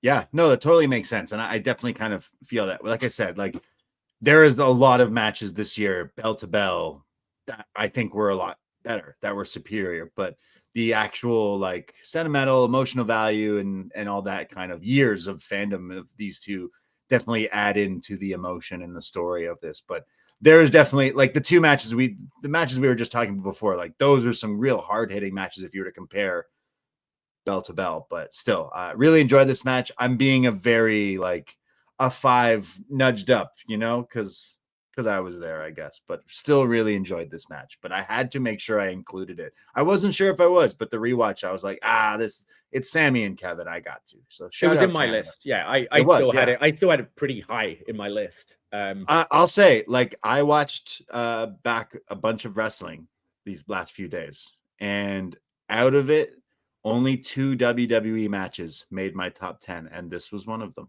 So that's just my personal take on that. But yeah, I had 3 in mind. Nice. Nice. Well, we'll see what they are. So now, a 5. Oh, five sorry. Yes, from me. I guess I'm gonna be nice. 4.75 from me. It's a 5 from Dave Meltzer, and it's an 8.96 from Meltzer gave these guys a 5. I think that was the same thing. Is this kind of where it's hey, Leo, you were really good in Wolf of Wall Street, but McConaughey, we needed to. But The Revenant with you and the bear, fuck it. Here's the Oscar. Yeah, here's the Oscar. So that's kind of how that's kind of my feeling, and I think maybe Meltzer was on the same page. But sorry, he gave it a 5. He gave it a 5, and it's a 8.96 on. Nice. He's not quite in the 9 upper not quite in the 9s. There. Yeah. According to the internet, of course. We move forward to a match that we were in the arena for, but didn't go to this match. We're going to Texas, to Arlington, Texas, 11th of July, 2025, Ring of Honor, Supercard of Honor for the ROH World Championship. It is Bandido versus Konosuke Takeshita. Yes. Okay. We went to Dallas, Arlington area for All In weekend, and that Friday was Ring of Honor Supercard of Honor in this esports arena.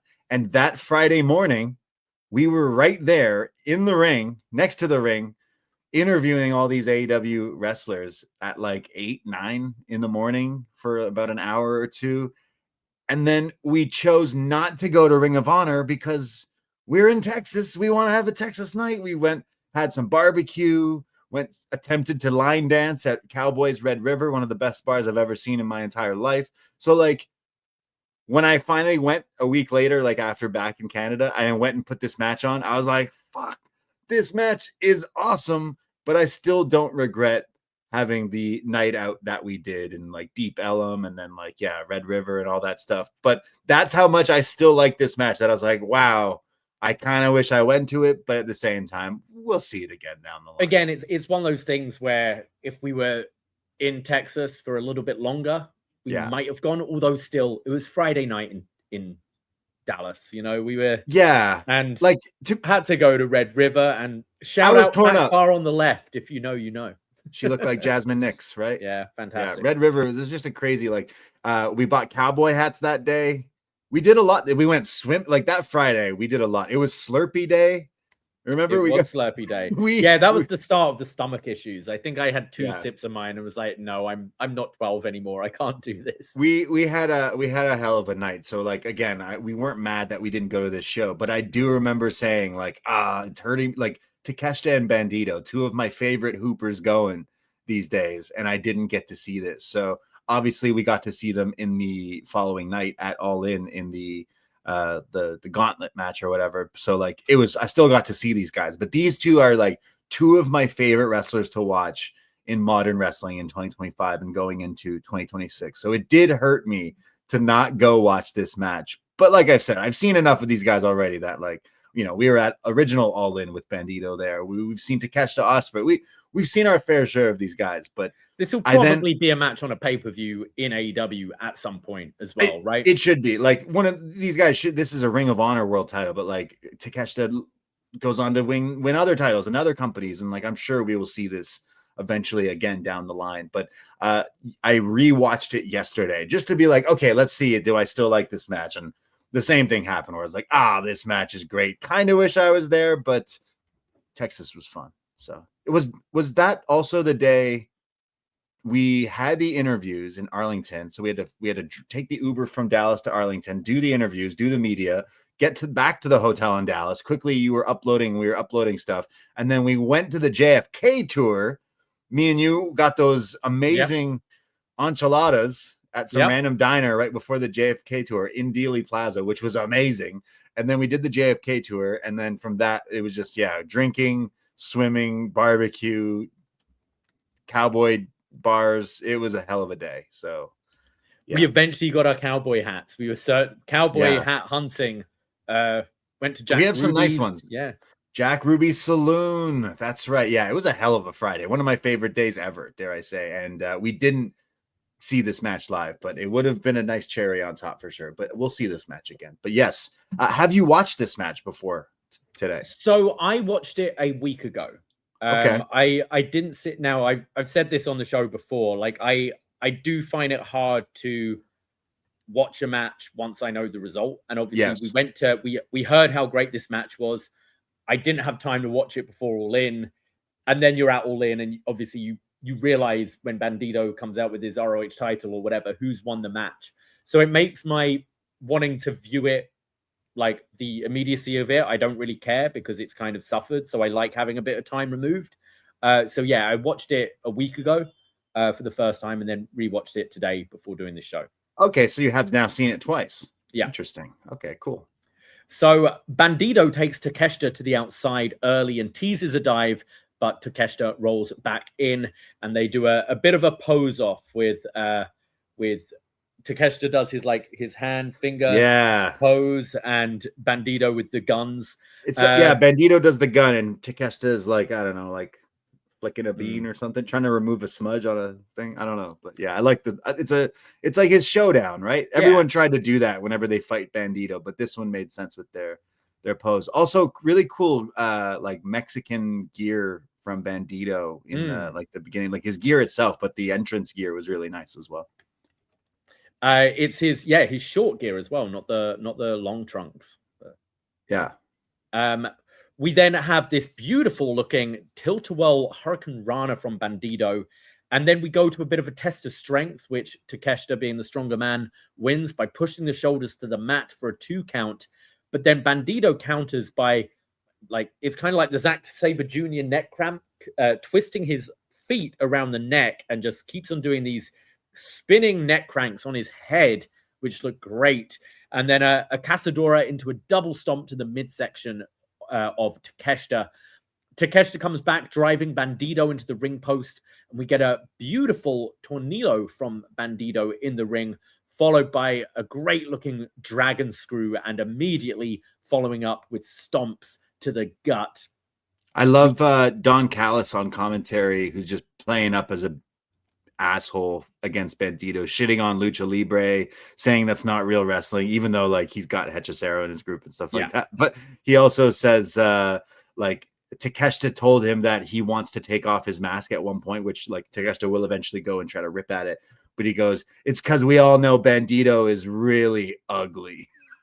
He says Bandido is one of the ugliest people he's ever seen. And that's why he wears this mask. And like, I don't know. I think he's not the ugliest guy we've ever seen. That's not fair. It's just cheap, easy heel. Oh, heat. they always say that. Definitely got a laugh out of me though. But yeah. We get a code red from Bandido for a 2 and a huge blue thunder bomb from Takeshita for a 2. Ooh. And is that code red is a type of Mountain Dew, but Mountain Dew Blue Thunder Bomb definitely sounds like it could be like a Baja Blast kind of thing. Yes. Bandido sets up for the 21 plex, but Takeshita holds on and sends Bandido to the outside. And this is where Takeshita now starts ripping at the mask of Bandido. And they're starting to brawl. They're brawling around the outside. They're going up the ramp. And Takeshita delivers a brain buster on the ramp. And this is where Bandido starts to bleed.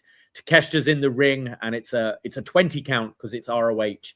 Bandido staggering back and just makes it in time.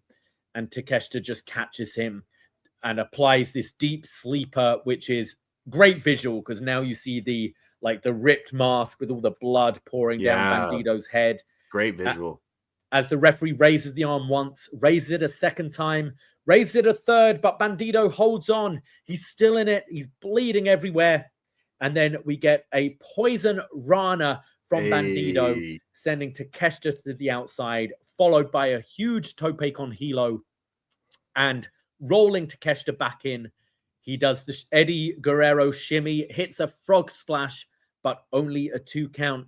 Things are really speeding up now. Bandido barrel rolls over the back of Takeshita, hits this like the Danielson moonsault in the corner, like landing on his feet over, but kind of actually lands on Takeshita's back here. And then follows up with the angel wings, but keeps the double underhook locked and moves from the angel's wings into cattle mutilation. Beautiful. Which was just a great sequence here. There's then both running the ropes, both collide with double clotheslines. They're firing at each other with open palm strikes, pump kicks back and forth, and then this snug-looking spinning back fist from Bandido, which just looked and sounded awesome. That was like a Rick James pimp slap right there, like spinning back fist, like not even a back elbow, whatever, like a pimp slap. That was nasty. Yeah.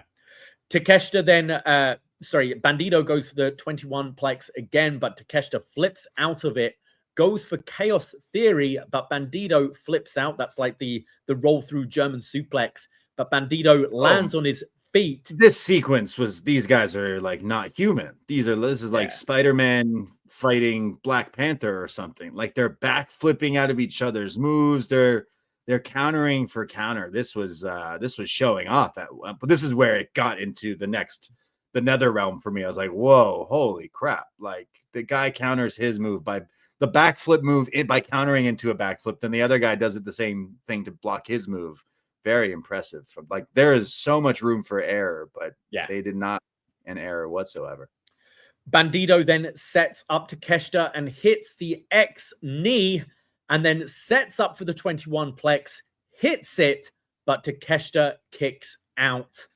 They're now fighting on the top. They're on the top turnbuckle, and we get the avalanche fall away moonsault from Bandido, which Takeshita kicks out of.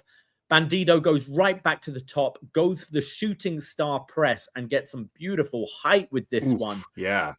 But Takeshita gets the knees up, rolls up Bandido for a 2 count, and then they're both on their feet immediately. They're running the ropes. We get a pop-up from Takeshita, which gets countered into a Rana, and that gets countered into a pin attempt from Takeshita, but Bandido kicks out of that and immediately delivers a super kick.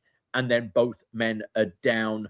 Crowd are going crazy. Like, this is a smaller venue. Like, we were there. This is this esports. And not to say they weren't hype as this match started, but again, by the time these guys were like real cooking, it got really loud. And there's not that many people that fit, but by the like climaxing, of this match, it was getting very loud. We then have them both getting back to their feet, and Bandido goes the X-knee again, this time landing the knee to the gut, doesn't get all of it, goes to the 21 plex, but Takeshita catches him into the cradle pile driver, into the wheelbarrow suplex, followed by the power drive knee, and Bandido kicks out on one. Crazy. I always like this spot. We like Gabe Kidd did it in the other match with the V trigger, but it works perfectly when it's a match like this. I don't like when someone's like overusing it, especially like in the indies and stuff. Like, I know this is a Ring of Honor, but they've got the AEW production, obviously. But yeah, this is when now like things are getting into that final stretch where Bandido kicks out at one and starts to power up like, nah, you ain't beating me like that, mister. No way. So Takeshita's losing it. He's got to put this guy away. He picks him up for Raging Fire, the Falcon Arrow. But as he's dropping him, Bandido catches the head, catches the leg, rolls him up in a cradle, and Bandido retains in 29 minutes, 25 seconds. That finish is so clean. Like, the Raging Fire is that, like, he spins with so much torque on the move that, like, sometimes when he hits it, it's like slamming like a Falcon Arrow, and sometimes it's like a face buster almost as he hooks the leg. But in one swift motion, he does the spin, the rotation, and somehow in midair, Bandido turns it into this inside small package. It is a thing of beauty. Like, this year, wrestling got a lot more eyes on it with the popularity of, like we said last year, with WrestleMania 40 and then everything to come after that. And it feels like wrestling just is in that zeitgeist where a lot more people are into it again and talking about it, which means if they're more into WWE, you'd think maybe they go out and branch out to other things. And I feel like we chose not to go to that match, even though we really wanted to see it. But like, this is Ring of Honor, which is an AEW, like, NXT, I guess you could kind of say, like a developmental, but we got two like vets at this point, two characters that are really hot in AEW. So I don't know. And none of them are American. And here they are in Texas in this small esports arena putting on a match. And maybe so many people don't know about it. I kind of said the same thing, like Fletcher versus Speedball. At least that was on a Dynamite. That was on TV. Whereas this is like, you kind of had to seek this out. So I think this is available for free on their YouTube. And it's very smart that they did it, because like, you may not have watched this. A Japanese dude versus a Mexican luchador in a small ass esports arena in 2025 in a hot summer. And they went out there for 30 minutes and like showed the world what like pro wrestling can be. Two clashing styles. And I think it's just an awesome match. And I wish they went longer, like, out of this. I really, really like this match. It is a rare candy, another hidden gem of this year that I think I'm seeing some buzz towards the end of the year. People were like, hey, but you didn't see this match. And I'm kind of glad that I went back and rewatched it, because it got me fired up with especially the like last 5-10 minutes of this match. Like, there is just so much sequences that they do. So two of my favorite wrestlers to watch. I feel like, first of all, it is an awesome match. Yeah. I just feel slightly tainted on it personally, because, all I kept hearing was, this is match of the year. This is match of the year. Wow. And I've heard that a lot throughout the year. So, and I think whenever that happens, it sets you up for a bit of disappointment. I'm not saying I'm disappointed, but this didn't make my list at all. Right. This match. I love the match. I completely understand why other people do. And I think if you watched it in the moment and you don't know what you're going to get, like, you're going to come away very satisfied. I felt a little kind of robbed of that, but I was happy. I was dancing with cowgirls and cowboys, that's just for me personally, but it kind of got overhyped. It's like those movies where everyone's like, I feel that was Shrek. everyone's told me Shrek is like the greatest thing ever. No, shut your fucking whore mouth. I watched right it now. about 2 years after the fact, and I was like, it's good. It's no Toy Story, but it's good. That's how I kind of felt with this match. For me. I do agree because I heard the hype of that week of when it happened. So then I had some time and I watched it and I was like, I'm spoiled by the outcome, even though I kind of knew what was going to happen. It did have that feeling too. And then all these months later, I'm seeing the buzz again of like, oh, this one, people got to talk about this one in match of the year, like looking up things to watch. And I was like, oh yeah, I'll put this one back on. And I know what you mean. It does have a bit of a tainted thing. So I needed to put it on my list because I thoroughly enjoy both of these works. And like I said, it's a styles clash, like, you know, Bandido with all his story of all the stuff coming from injuries to Ring of Honor before to, you know, wrestling in Mexico. And even just yesterday, we're recording a story about him building a ring in his neighborhood for kids. Just yesterday, is like he's a true like lucha libre like star luchador, and then you have Takeshita with the history of Japan and DDT and stuff. So I'm just a really big fan of both these guys, and I wanted to make sure I put this on my list. So this was also a last minute addition where I watched it. I was like, oh fuck, I really like this match. So it may have bumped something else that like I know maybe made your list. So again, wrestling is art and it is subjective. So I mean, like, you know, this wasn't just our votes as well. We had 50 people voting, and this made the list. Okay. And so people did like it. Yeah. And I like us having variety on our list as well. You know, different promotions, different styles, and I know. Sorry, no, you go for it. No, I was gonna say, like, I know people brought up this match because Ring of Honor might not be the most watched thing or talked about thing, but people do watch it, and there are some like hidden gems, and I would say this one was one of them. And I know people also really raved about Bandido Hechicero, and it was kind of tossed up between those for me. I'm kind of doing the Hechicero. It kind of looks like the 6-7 thing, his taunt. I feel like that was something that did people vote for that one too? Because I feel like that one not so much. Not as much as this one. I watched that one around the same time I watched this match, and again, it's good. Like I like Hechicero's style a lot.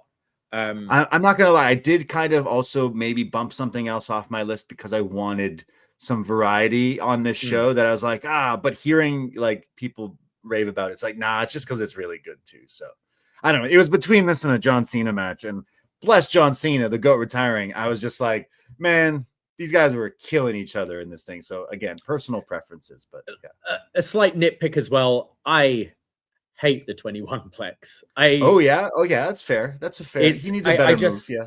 I just the X knee's cool. I hate anything that, you know, it makes the other person look like an idiot. And there's 3 moments in this match where Takeshita is just stood, hunched over, holding the ropes, and maybe it's on the person taking it as well. Like I always say with Seth Stomp, if it's you've just been hit by a move and you're selling getting to your knees, trying to get up and recover, and wham, you get hit by the stomp, awesome.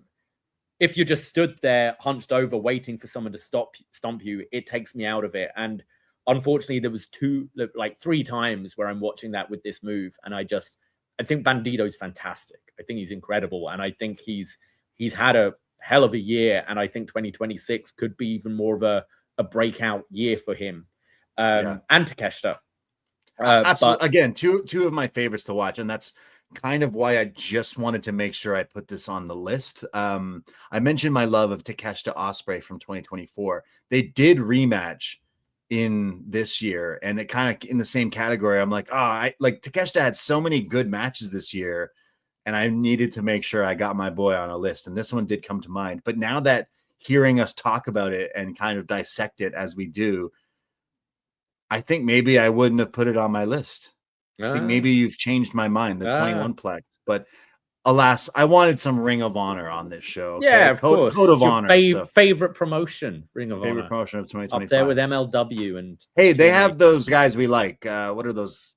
The college guys. Frat house. Frat house. Yeah, they're great too, but they didn't make this show. But what are you giving this match? I was gonna go 5, but now you changed my mind. 4.75 for this match. I'm like, and this is probably low, but I'm going 4.5 for this one. It was, just as I said, all the reasons above. A lot disagree. Meltzer gave this 5.75. It is Whoa. the highest rated match we've talked about so far. And that seems a bit excessive. 5.6. Just give it a 6 if you think. It's not a 6 to me. It's not. Damn. But I mean, art is subjective. So Cage Match has it at a 9.45.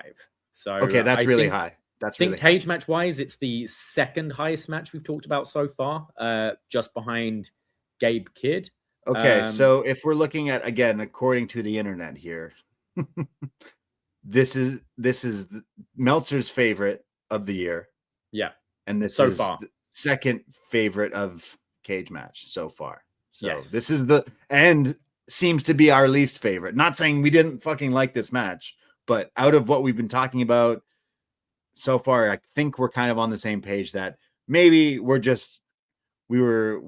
angry we didn't watch this live in person. But who knows? No, if we were there, we might have been 6 stars, 7 stars. It was the best thing ever. Yeah. And obviously this is where and you'll hear throughout the show the same last year. We keep going, we were at this one.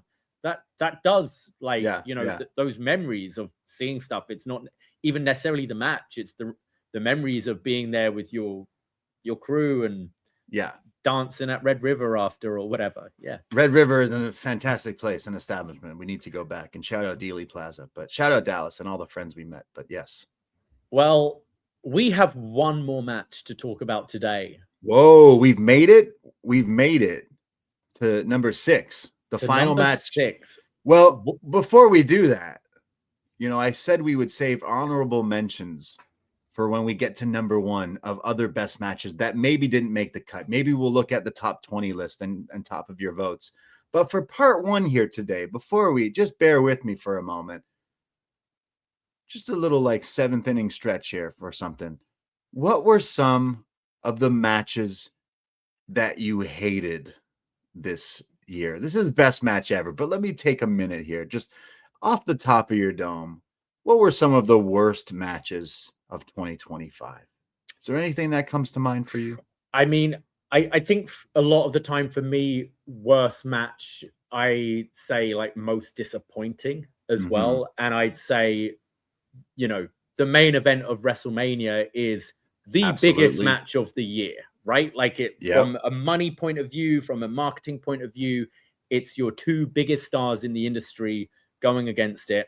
And John Cena, Cody Rhodes fucking stunk for a whole lot of reasons. Cena wrestling this heel style, which he's kind of stripping away a lot of the stuff that we love him for. And I think at the time, because we haven't seen what he's capable of, you're going, oh, is he just really limited in ring now? We saw later on he could still go, but so the actual in-ring was pretty dull. It was a lot of posing and stalling and that kind of thing.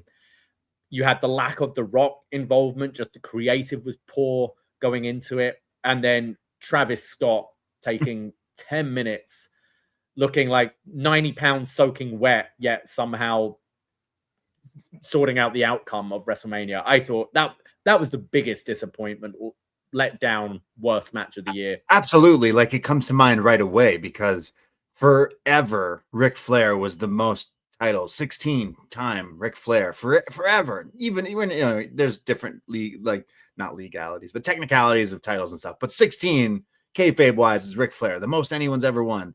And they break that record on John Cena's last ever WrestleMania, where he becomes 17.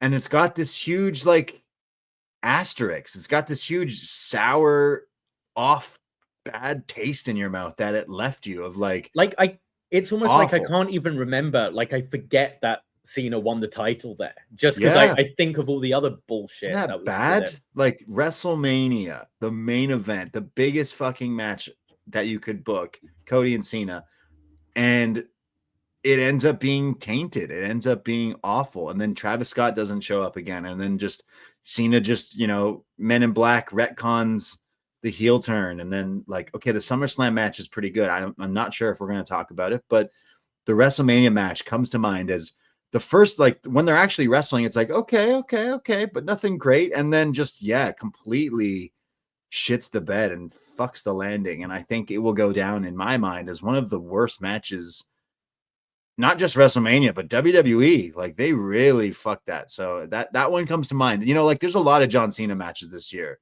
that come to mind of not being good. I might be in the minority, but that CM Punk match, that was awful. Like that was nowhere. That was night and day from the CM Punk Cena matches that we've seen in the past. And like again, that's tough to compare, but I think what's a shame is, Cena and Cody got a redo, that they got a chance to do again. Yeah. And the SummerSlam match is fantastic. It's great. And it's the same with there was already this stink about the CM Punk Cena match because it was Saudi. Punk being the hypocrite, going to Saudi for this title match. And it's Cena rightfully so. I mean, yeah, he's a hypocrite. He is. He's a hypocrite. Yeah. And I'm saying that factually, not a discussion. Yeah. And then Cena working this heel style, which again just isn't good. We saw in that, like in the Elimination Chamber, the sequence they had together was exciting because you go, oh, this they can still do this. This looks great. And I think it's such a shame we didn't get that match with the right dynamics, either like a redo later in the year or just instead of the one we got in Saudi. Okay, sticking to Cena, I mean, the Brock Lesnar, that seemed to piss a lot of people off. Like, I almost just saw that happening. That was when Cena, he turned back to babyface, but I wasn't expecting anything from a Brock Cena match in 2025. So people really seem to be mad. Like talking to different friends and stuff. That one comes up in a lot of people like, oh, that was really bad. Someone said, oh, that was worse than the Cody Travis Scott thing. I was like, really? I don't know if it's that bad, but it definitely people were pissed off at that. But it's not like that ruined the 17-time record, right? So like that comes to mind. There was did we do a SummerSlam watch party? And I remember the whole Karrion Kross thing and Sami Zayn. Oh, and I don't know why. I don't know if that was in my own head of like, okay, Karrion Kross, you've shit the bed before. You've been given so many opportunities before. But like, if you have a bad match with Sami Zayn, maybe you shouldn't be continuing doing this. And then they went out and had an awful match. And I was like, man, get out of here. We want Kross. No, we don't. Like, and he is gone. But like, bless his heart. But that I just remember being so mad. Like, why did I psych myself up to thinking we were going to get something good? I don't know why, but I didn't. I didn't. No, I feel like it was you. I feel like out that I'm remembering, you were like, no, this is going to be it. Like, I think maybe we're on the same page of like, maybe this could be the moment that like something good happens. I think I was enjoying Karrion Kross's work outside of the ring. It was the most interesting that character had ever been. But yeah, the match stunk.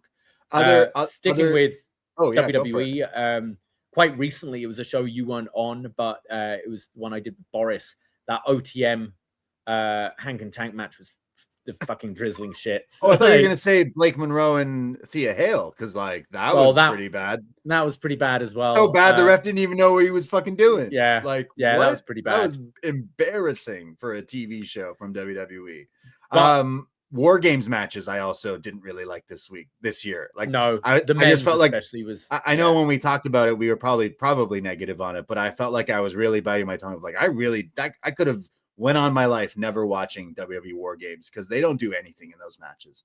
They're just a cash grab. Like, hey, look at all these pieces in this match. Brock, Punk, it just sucks. It sucks. Like, just sucked. But what were you gonna say? Moxley versus Cope from Revolution. Absolutely.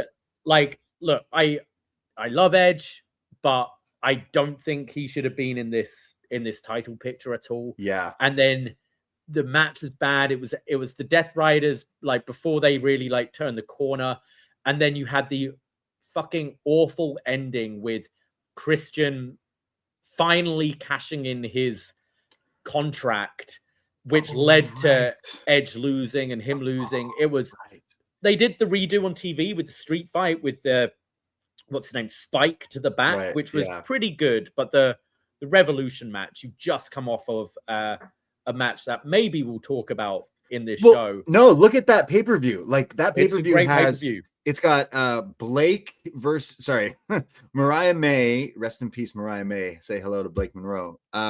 Mariah May versus Toni. You got, am I right? Takeshita versus Kenny. Yeah. And then you got Fletcher versus Ospreay in the cage. And then the main event is maybe one of my least favorite AEW main events ever. And again, I love Moxley, love Christian, love Edge, but this was not it. And I think that maybe soured a lot of people of that show. Because if you had those 3 matches, name me a pay-per-view with those 3 matches back to back. Incredible. And then you had this that really, like, I think tainted people of like, oh, that was the main event though. What's going on with this Death Riders? And set the tone early in the year still of like, oh, we hate the Death Riders. This sucks. When really, I think it was just the bad booking of whatever was going on. Because picking worst matches, like disappointment is a big thing. Yeah, And I wonder if you just had a different base with a different finish, whether we'd have been like more into the Death Rider thing at that point. Yeah. Because like we've seen Mox as like pre and post title reign has had some fantastic matches. Amazing this year. Comeback. Yeah. Amazing by the end of the year. But that one comes to mind. I know I quickly look because I that one is the one that came to my mind of like that kind of ruined that pay-per-view for some people. I still thought it was an amazing show. But I searched AEW worst matches into Google earlier, and some people were going off on Reddit and different YouTube's videos of Claudio versus Jeff Jarrett. Apparently people really hated this Dynamite match. I can't really remember it. I can't remember that. So maybe that's because I didn't watch it. But do we need to do a rewatch of that? Yeah, I mean, to start over and rewatch before this, Monday. But then I remembered a match that I did watch WrestleMania weekend from the Collective, the Mark Hitchcock Memorial Show, Butterbean versus Suzuki. Now, if you've not watched this, you can find highlights, TikTok or whatever. It is incredible. It is a sight to see. It may be one of the worst matches ever. Is it even a match, actually, is a question, because they go for like they fight, they brawl for like fucking few minutes. Suzuki looks pissed.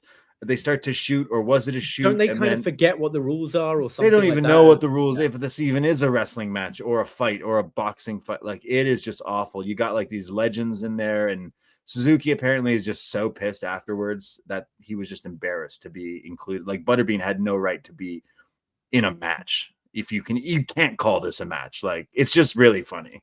So would recommend it. Suzuki, I think, would kill him, because at one point he knocks him down and he's like, yo, fuck you. And then it's just so hilarious. So that one comes to mind. And then on that same show, because I remember I watched this show, it had Maki Ito versus Mickey James. And I think the same thing. Halfway through the match, Mickey just grabs a mic, is like, yeah, I'm done, actually. I'm not finishing this match. And you're like, excuse me? Like, what the fuck? Like, very bizarre behavior. So, yeah, those were come to mind of the worst matches. I'd say just Jey Uso. Yeah, unfortunately, like, yeah, the catchphrase and the entrance and stinkers, it's up there. But yeah, the WrestleMania match with Gunther wasn't necessarily worst match of the year, but it wasn't good. It was like the weird stuff with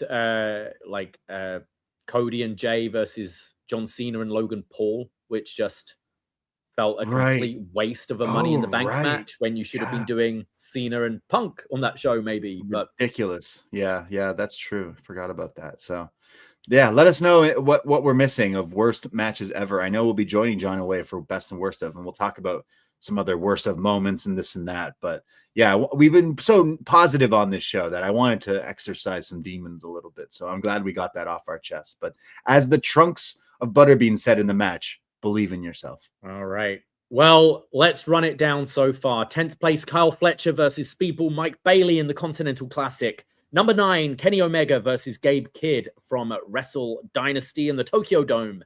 Number 8, Kevin Owens versus Sami Zayn in an unsanctioned match at Elimination Chamber. Number 7, Bandido versus Konosuke Takeshita at ROH Supercard of Honor.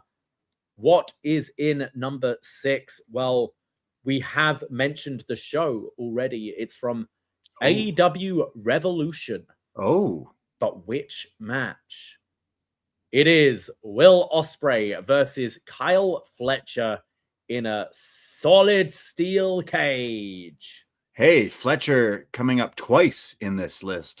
First person to do that. Maybe there'll be someone else, but very impressive year for Kyle Fletcher, as we were saying, that chicken and rice diet. But the end of the year, that full gear match where, and then there was World's End, right? Where Ospreay and Fletcher fought again. So this was kind of the rubber match, but they've added the cage stipulation.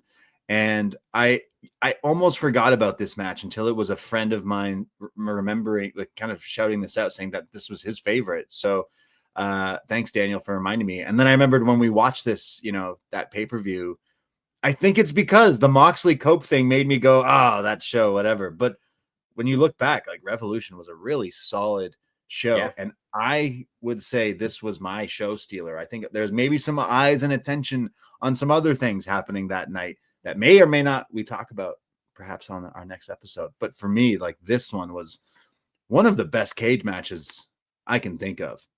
Maybe recency bias because it was this year, but Ospreay and Fletcher had a lot to do. Like, they already showed what they could do in the first two matches, and I thought they really stepped it up with this one. Yeah. AEW cages, I swear, are always a different size and shape. Yeah. Like, sometimes they're kind of almost like a Hell in a Cell, like surrounding the ring. Sometimes this one is very close to the ring and plays a part into it. But yes, let's get into it. It's the cage match from Revolution on 9th of March, 2025 at the Crypto.com Arena in Los Angeles, California. It's weird because, like, we think of the evolution of Kyle Fletcher, and obviously he had those incredible matches with Ospreay in 2024. But even here in March, he looks smaller than the Kyle Fletcher we see today. Like, he's not quite got the pink gear yet. His entrance comes out in like a gi. I think it's a bit of a different theme he has. A slight less tan, slight less muscle. And I remember at the time being like, man, Fletcher's bulked up, but still looks a very different guy in this match compared to the Speedball match. Yeah, no, totally agree. Like, he'll go on to get even bigger and badder. And I think we kind of forget that, like, Ospreay, okay, halfway through after All In is when he takes his, like, he's injured and takes his sabbatical. He did Forbidden Door after, had the multi-man cage match, and that was in London and kind of saying goodbye, right? True. So, like, yeah, I really was into this feud. I always like when it's like friends turned in, like, he's kind of his protege, right? Like Ospreay taking him under his wing and him living in his house and all that stuff. So I really liked the feud and the personal spin on it. And I mean, this show, we've done this best match ever for a few years.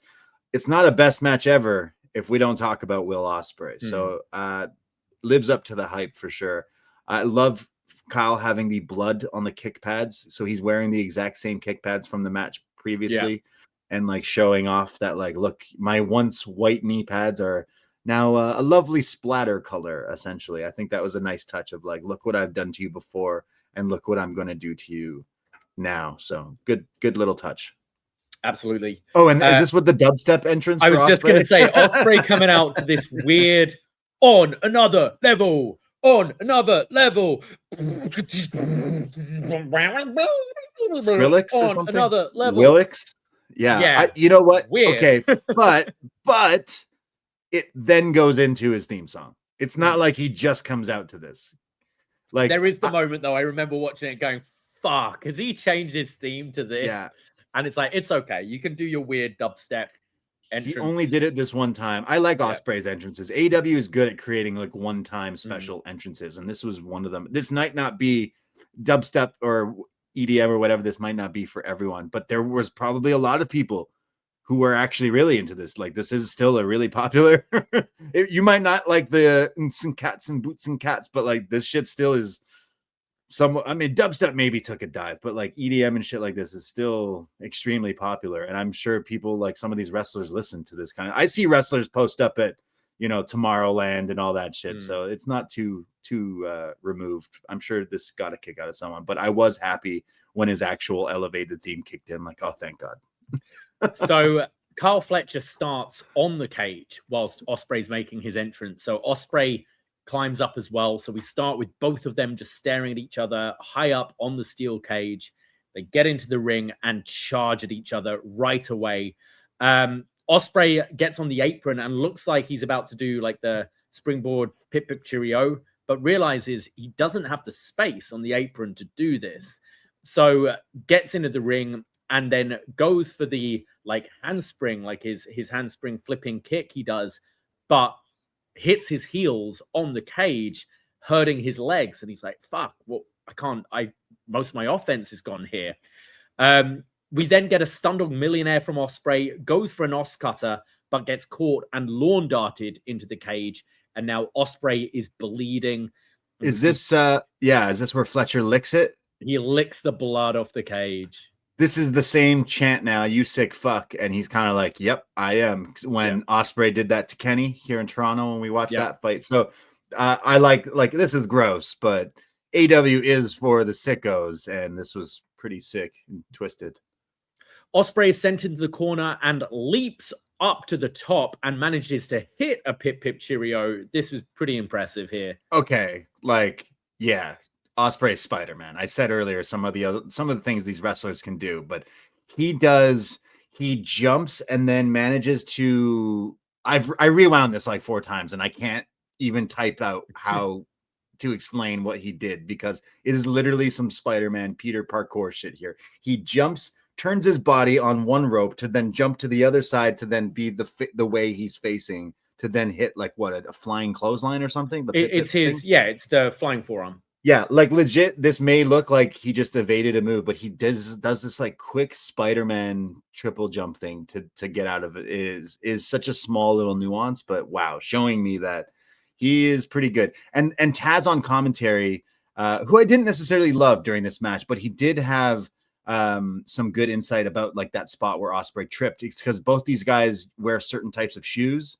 and sometimes when you're jumping around, it doesn't help when like. Yeah, saying soft sole shoes rather than wrestling boots. They do the soft sole with the kick pads. Yeah, because they're like, high flyers and kickers and stuff like that. But I thought that was pretty interesting. But yeah, Will Ospreay is Spider-Man.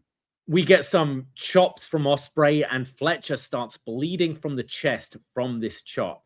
Ospreay then, the turnbuckle gets exposed and Ospreay catches Kyle in the corner with a cheeky Nando's and then sends him head first into the exposed turnbuckle and then sends Fletcher face first into the steel cage. So now Fletcher's bleeding and Ospreay hits this beautiful sky twister press, which again, because of the narrowness of the cage, really difficult to get that leap, but looked incredible. Then a crazy running boot to Ospreay against the cage, followed by Fletcher's enormous last ride Liger bomb, just dumping him on the top of the shoulders there. Ouch. We then see they're both just bloody messes at this point. We get a big elbow from Ospreay, followed by Kawada kicks, and both actually start exchanging just these punts to the head.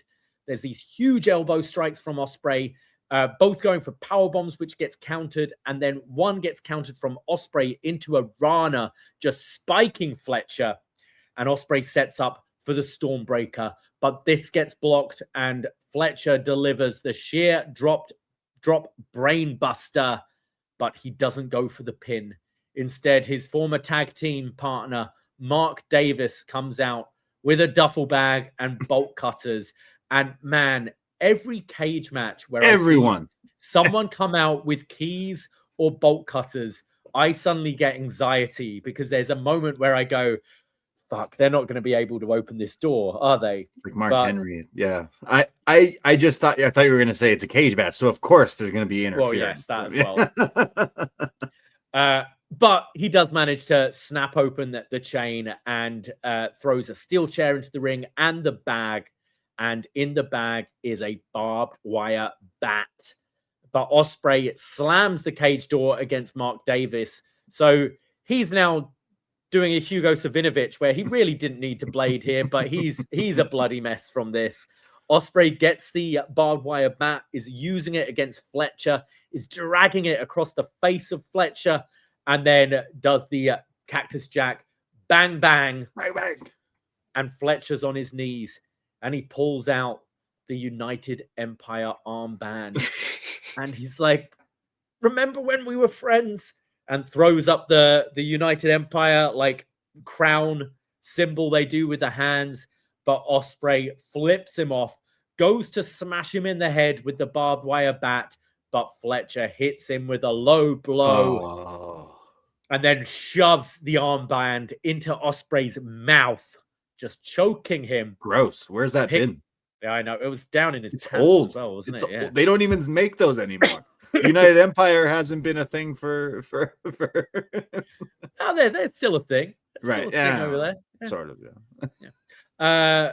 Picks up the barbed wire bat and swings the bat, but Ospreay ducks and comes flying in with the hidden blade to the face, followed by the Storm Breaker 1-2 kick out. And huge near fall. This is where Davis comes in, just a bloody mess, starts to choke out Ospreay. They set up 2 steel chairs and they go for Coriolis, but Ospreay escapes. He throws the chair at Davis' head and hits a hidden blade to the chair, to the face of Davis. What's their move called? Borealis? Is it Coriolis? I don't know what that means. You could be right. I don't know, but it's like a double choke slam kind of thing, like a bonsoir, like a double underhook.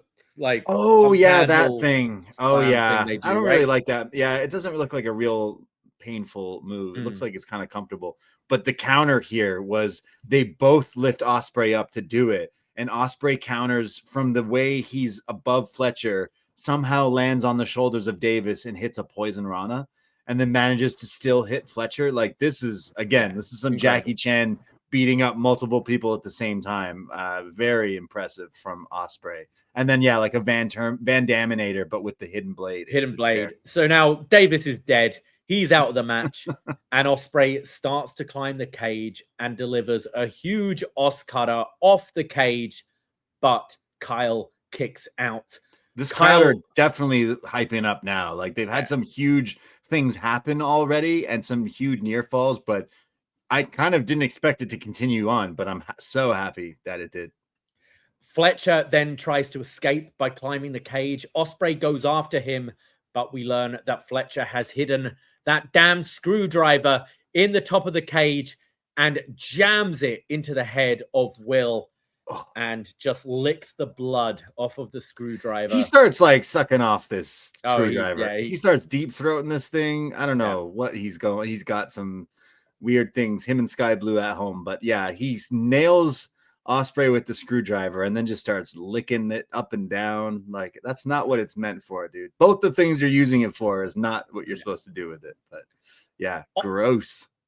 They're back in the ring. Ospreay goes for a Styles clash, but this gets blocked and countered into a brainbuster from Fletcher. He picks up Will and hits a second brainbuster, this time through the steel chair. And Ospreay kicks out. We mentioned the Sami Kevin match, like the standing chair. Yeah. When you see a chair dent from like a move, it's way more cooler. It's way more cooler than like chair shots. And like we're cooler not supposed than tables to as well, in my opinion. Like you see the chair, you hear the smack, and like this was a brain buster through it. So it's just bent up. It's such a great visual. And yeah, it is maybe better than a table and sometimes. Kyle then dumps thumbtacks all over the ring. He's delivering these Kawada kicks, just making his kick pads even bloodier. Goes for another brainbuster. And like, I had to rewind this one. I don't understand this counter here, but somehow a brainbuster got turned into a Hurricane Rana that went right into a Styles clash onto the thumbtacks. And insane. Boys, like, I think we all felt this one.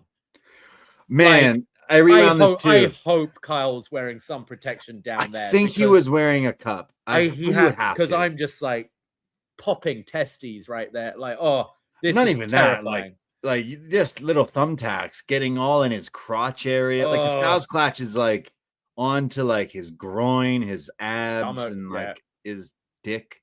Just like getting thumbtacks in your dick hole.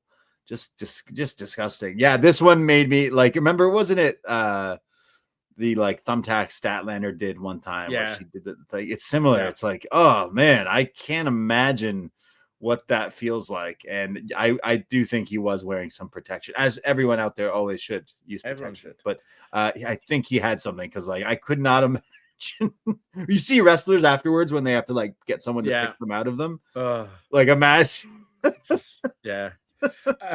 So Fletcher, I wrote here his selling's incredible. I don't know how much is selling, but he's like milking this for everything it's worth. Like, imagine, just put yourselves in his shoes here of like, what would that feel like, and what he is what he's emoting here of like, oh my God, I think there's thumbtacks in my dick. So Fletcher's crying. Ospreay goes after him with a screwdriver, and Kyle scales up to the top again. They're now both sat on the top of the cage, and they're doing a headbutt exchange.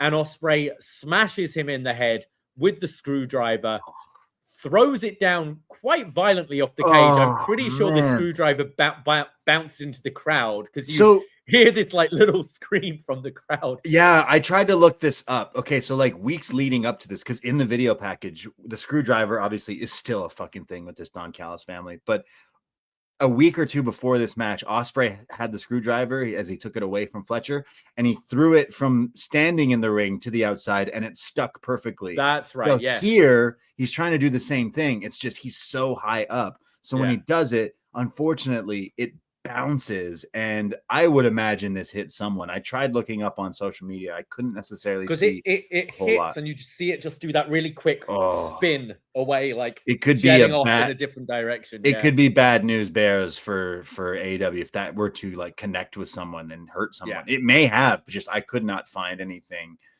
looking this up, but it made me scream of like, oh my God, you just see this fucking screwdriver, let alone the screwdriver that's been in this guy's mouth.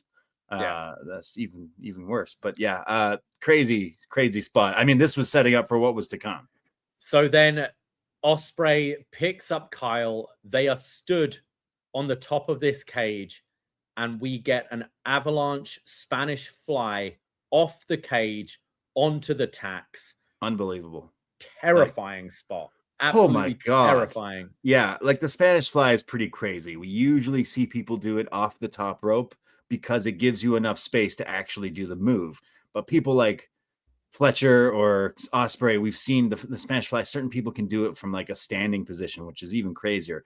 But to be absolutely mental to do it off of 20 feet? I don't know how. This is a tall cage. This is so high up. We have never seen this in wrestling before. And I know certain people really praised this spot. And I think I remember some legends being like, dude, you didn't need to do it off the top. Like, it's really scary. But I mean, wrestling evolves, and this is definitely pushing the envelope of the room for error here is crazy. And then like landing on these tacks once again.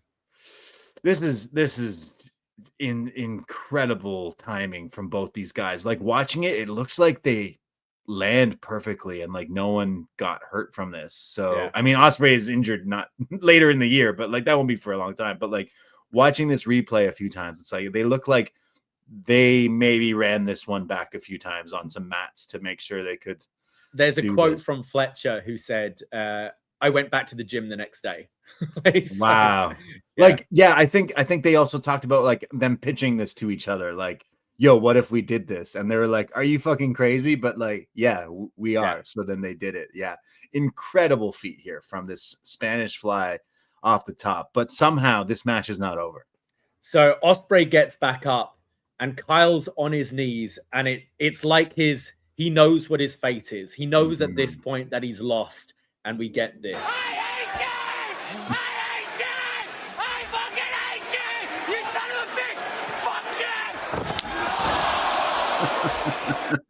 you! It's true, like evil villain in a movie, right? Like, yeah, just the final, like, I hate you, fuck you. Before getting that hidden blade right to the face, and then the Tiger Driver. What's it? Tiger Driver 91. Tiger Driver 91, a great year, the year I was born as well. But wow, and pins Kyle Fletcher. They right the wrongs of the Tiger Driver 91. Wasn't the one gripe we kind of had the year prior. We were like, why is this not his finisher? It should be like the super finisher, right? And they finally fixed that. Like, look at all this wild shit they went through in this match. Screwdrivers, barbed wire, jumping off the cage. But it's the super Tiger Driver dropping him on his head. William Regal, eat your heart out. For Will to pin his former friend with this move. What a 28 minutes, 56 seconds. 28 minutes. Incredible cage match. Honestly, like one of the best cage matches. I think the only one that could test up to this is also AEW, the Young Bucks Lucha Bros match. But like this one takes violence to a whole other level here with some of this stuff. What an incredible match. Again, Ospreay, we can't do the show without talking about him. If he is an active wrestler, he will probably always make the top matches of the year because he's just generational talent. And then somehow his prodigy is turning into another like generational talent with Kyle Fletcher. So I can't wait to see these guys do this again because we need to be having these matches for the AEW world title. Maybe not in the near future, but down the line. But this felt like the ultimate blow off. We were at Full Gear last year where they fought each other, and that was many people's match of the year, and it was great. And then they fought again at World's End, but they had the Continental Classic. There was stuff kind of maybe fogging it up a little bit. And then this one felt like the ultimate like finale, like the final fight in this big blow off for the feud. And I thought they over delivered. This is the second. I've only ever watched this when we watched it hanging out with the boys when this pay-per-view aired live on pay-per-view, but then watching it yesterday blew my mind of like this in any other year could be the match of the year. Essentially, it is so good. Everyone talks of the Swerve Hangman rivalry and how that's one that, you know, you can come back to at any point and it feels big, like Owens and Sami, you know. But this is the other AEW rivalry. I can't think of another rivalry in AEW apart from these two where you know every time it's going to be announced, it's going to be incredible. And I like that it's going to be quite a while. It'll be over a year before we'll see this match again. And I think the break will just make it mean even more. Kyle Fletcher keeps on ascending. And I think actually as much as we miss Will Ospreay being away has been great for Fletcher to really sort of take that role and be that show stealer, be that guy that you can put in any position on the card and you know you're going to get something special. And just these two, I mean, it was something I asked him when I got to interview him in Texas. I said, like, you've had crazy matches with Ospreay. Like the cage match was insane. I still hear in my head that what was it, a pile driver onto the steel steps from Full Gear. Like, and it's like, is it something when you're friends with someone that you're gonna go that extra mile? And he's like, yeah, like the more you love someone, the more you want to kill him in the ring. Like it shows. Like it came. Well, they love each other. Yeah, like it's just like actual like fear at points watching this match, like knowing, like I think there was a like nervousness going into this match. I remember because you go, what are these two psychopaths going to do to each other? Because you know they're pushing the boundaries, and ending with that Spanish fly that by all means I guess was relatively safe, or as safe as you can do it. Like they hit it to perfection. Whenever Ospreay hits a hidden blade, like it just blows my mind. I don't understand how he's not killing the guy. And Fletcher just brings the violence and has just like so taken to this role. Like the arrogance just oozes off him. He's just such a prick, and it's fantastic to watch. I thought this was pretty spectacular. Yeah, I can't believe I've only watched this twice, but I'm happy that I did, and it totally made my list. I don't want to say I forgot about it, but I'm really happy that I was reminded of just how awesome this is. Again, tell me a better cage match. You know, Jimmy Snuka jumping off the top inspired Mick Foley and inspired a lot of people, but that Superfly splash walked so others could run, and this is the cage match to me. Like I can't think of any other cage match that gets this violent and crazy and has a little bit of everything in it from two incredible talents. So yeah, when it comes to cage matches, at me, bro. What is a better one? Because it probably isn't as good as this one. Okay, I mentioned the Bucks and the Lucha Bros, which maybe, I'm not sure, but this one is not Magnum TA versus Tully Blanchard. That one is good too, but did it have a Spanish fly off the top? And did it have Fletcher deep throating a screwdriver? No, it didn't. So yeah, this is great. It felt like the ultimate cage, like got violence, got a shout out to Mick Foley, just showing me again. It is proved again of just how talented Ospreay is. But 5.25 from the Brady for this cage match. You hear that? You hear that, folks? The scale was just broken for this show. We usually don't, and I feel like it's fine to do that if other people do it. So 5.25 from me for this match. I'm not going to break the scale here, Okay. just because I don't think it's fair on matches in previous years that. Okay, fine. But no, Fine. you do you. Okay, you I do can you, do it? boo. Okay, It's fine. okay. Easy 5 from me.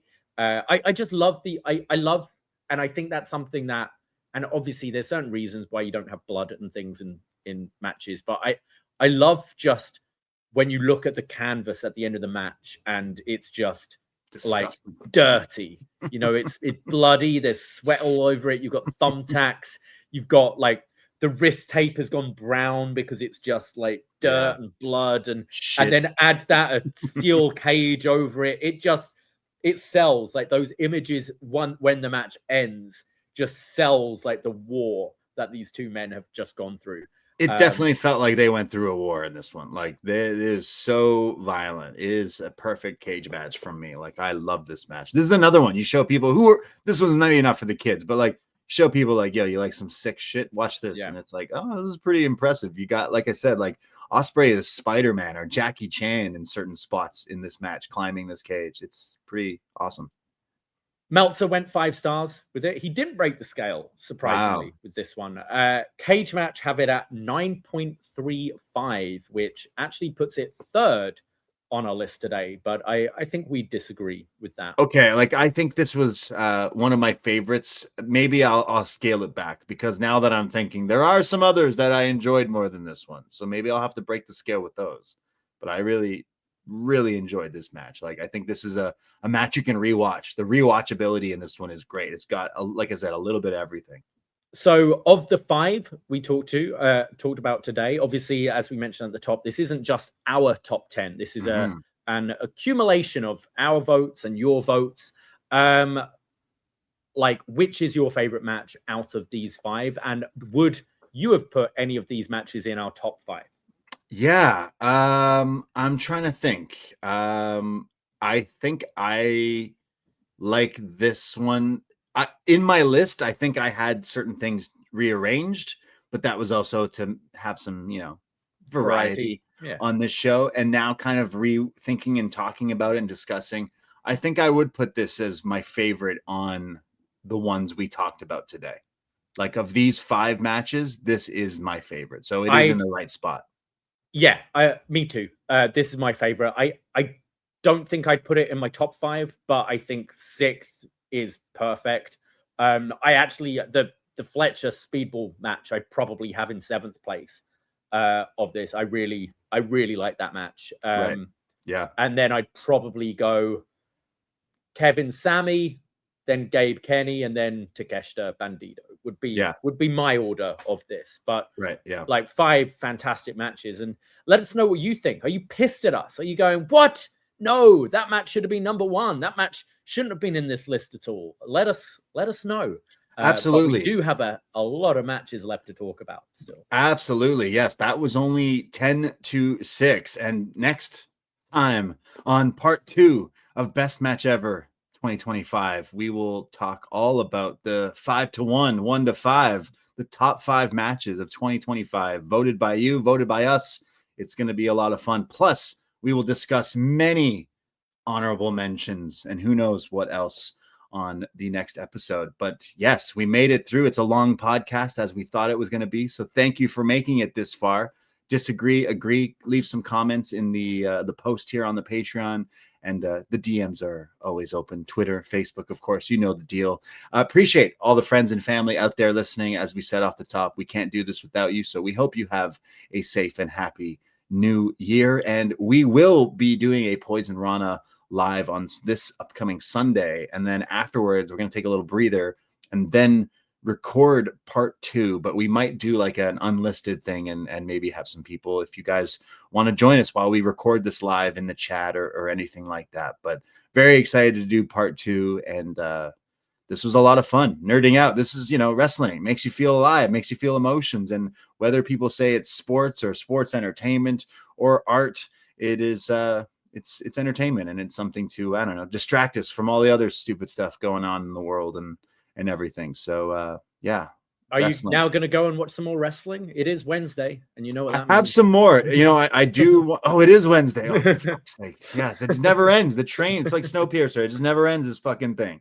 It's wrestling. You get off for one stop, and then you miss a whole thing. Right? It moves fast. But appreciate the community. You know what makes this even more fun is having friends to do this with. And the biggest compliment we can get sometimes is people who, you know, maybe their friends don't like it, or their family members or partners are like, oh, that wrestling stuff. So you listen to us, and it's almost like you're here in the room having this conversation with us. And you know what? We appreciate you listening and spending your time and spending your money to hear us talk about some pro wrestling. So the community is strong, and we love you, but very excited for part 2. Very excited. Absolutely. We will talk soon, everybody. All right. That is it. That is all. Take care. Goodbye and be safe. See you at part 2, bitches. Ahoy! Poison Rana.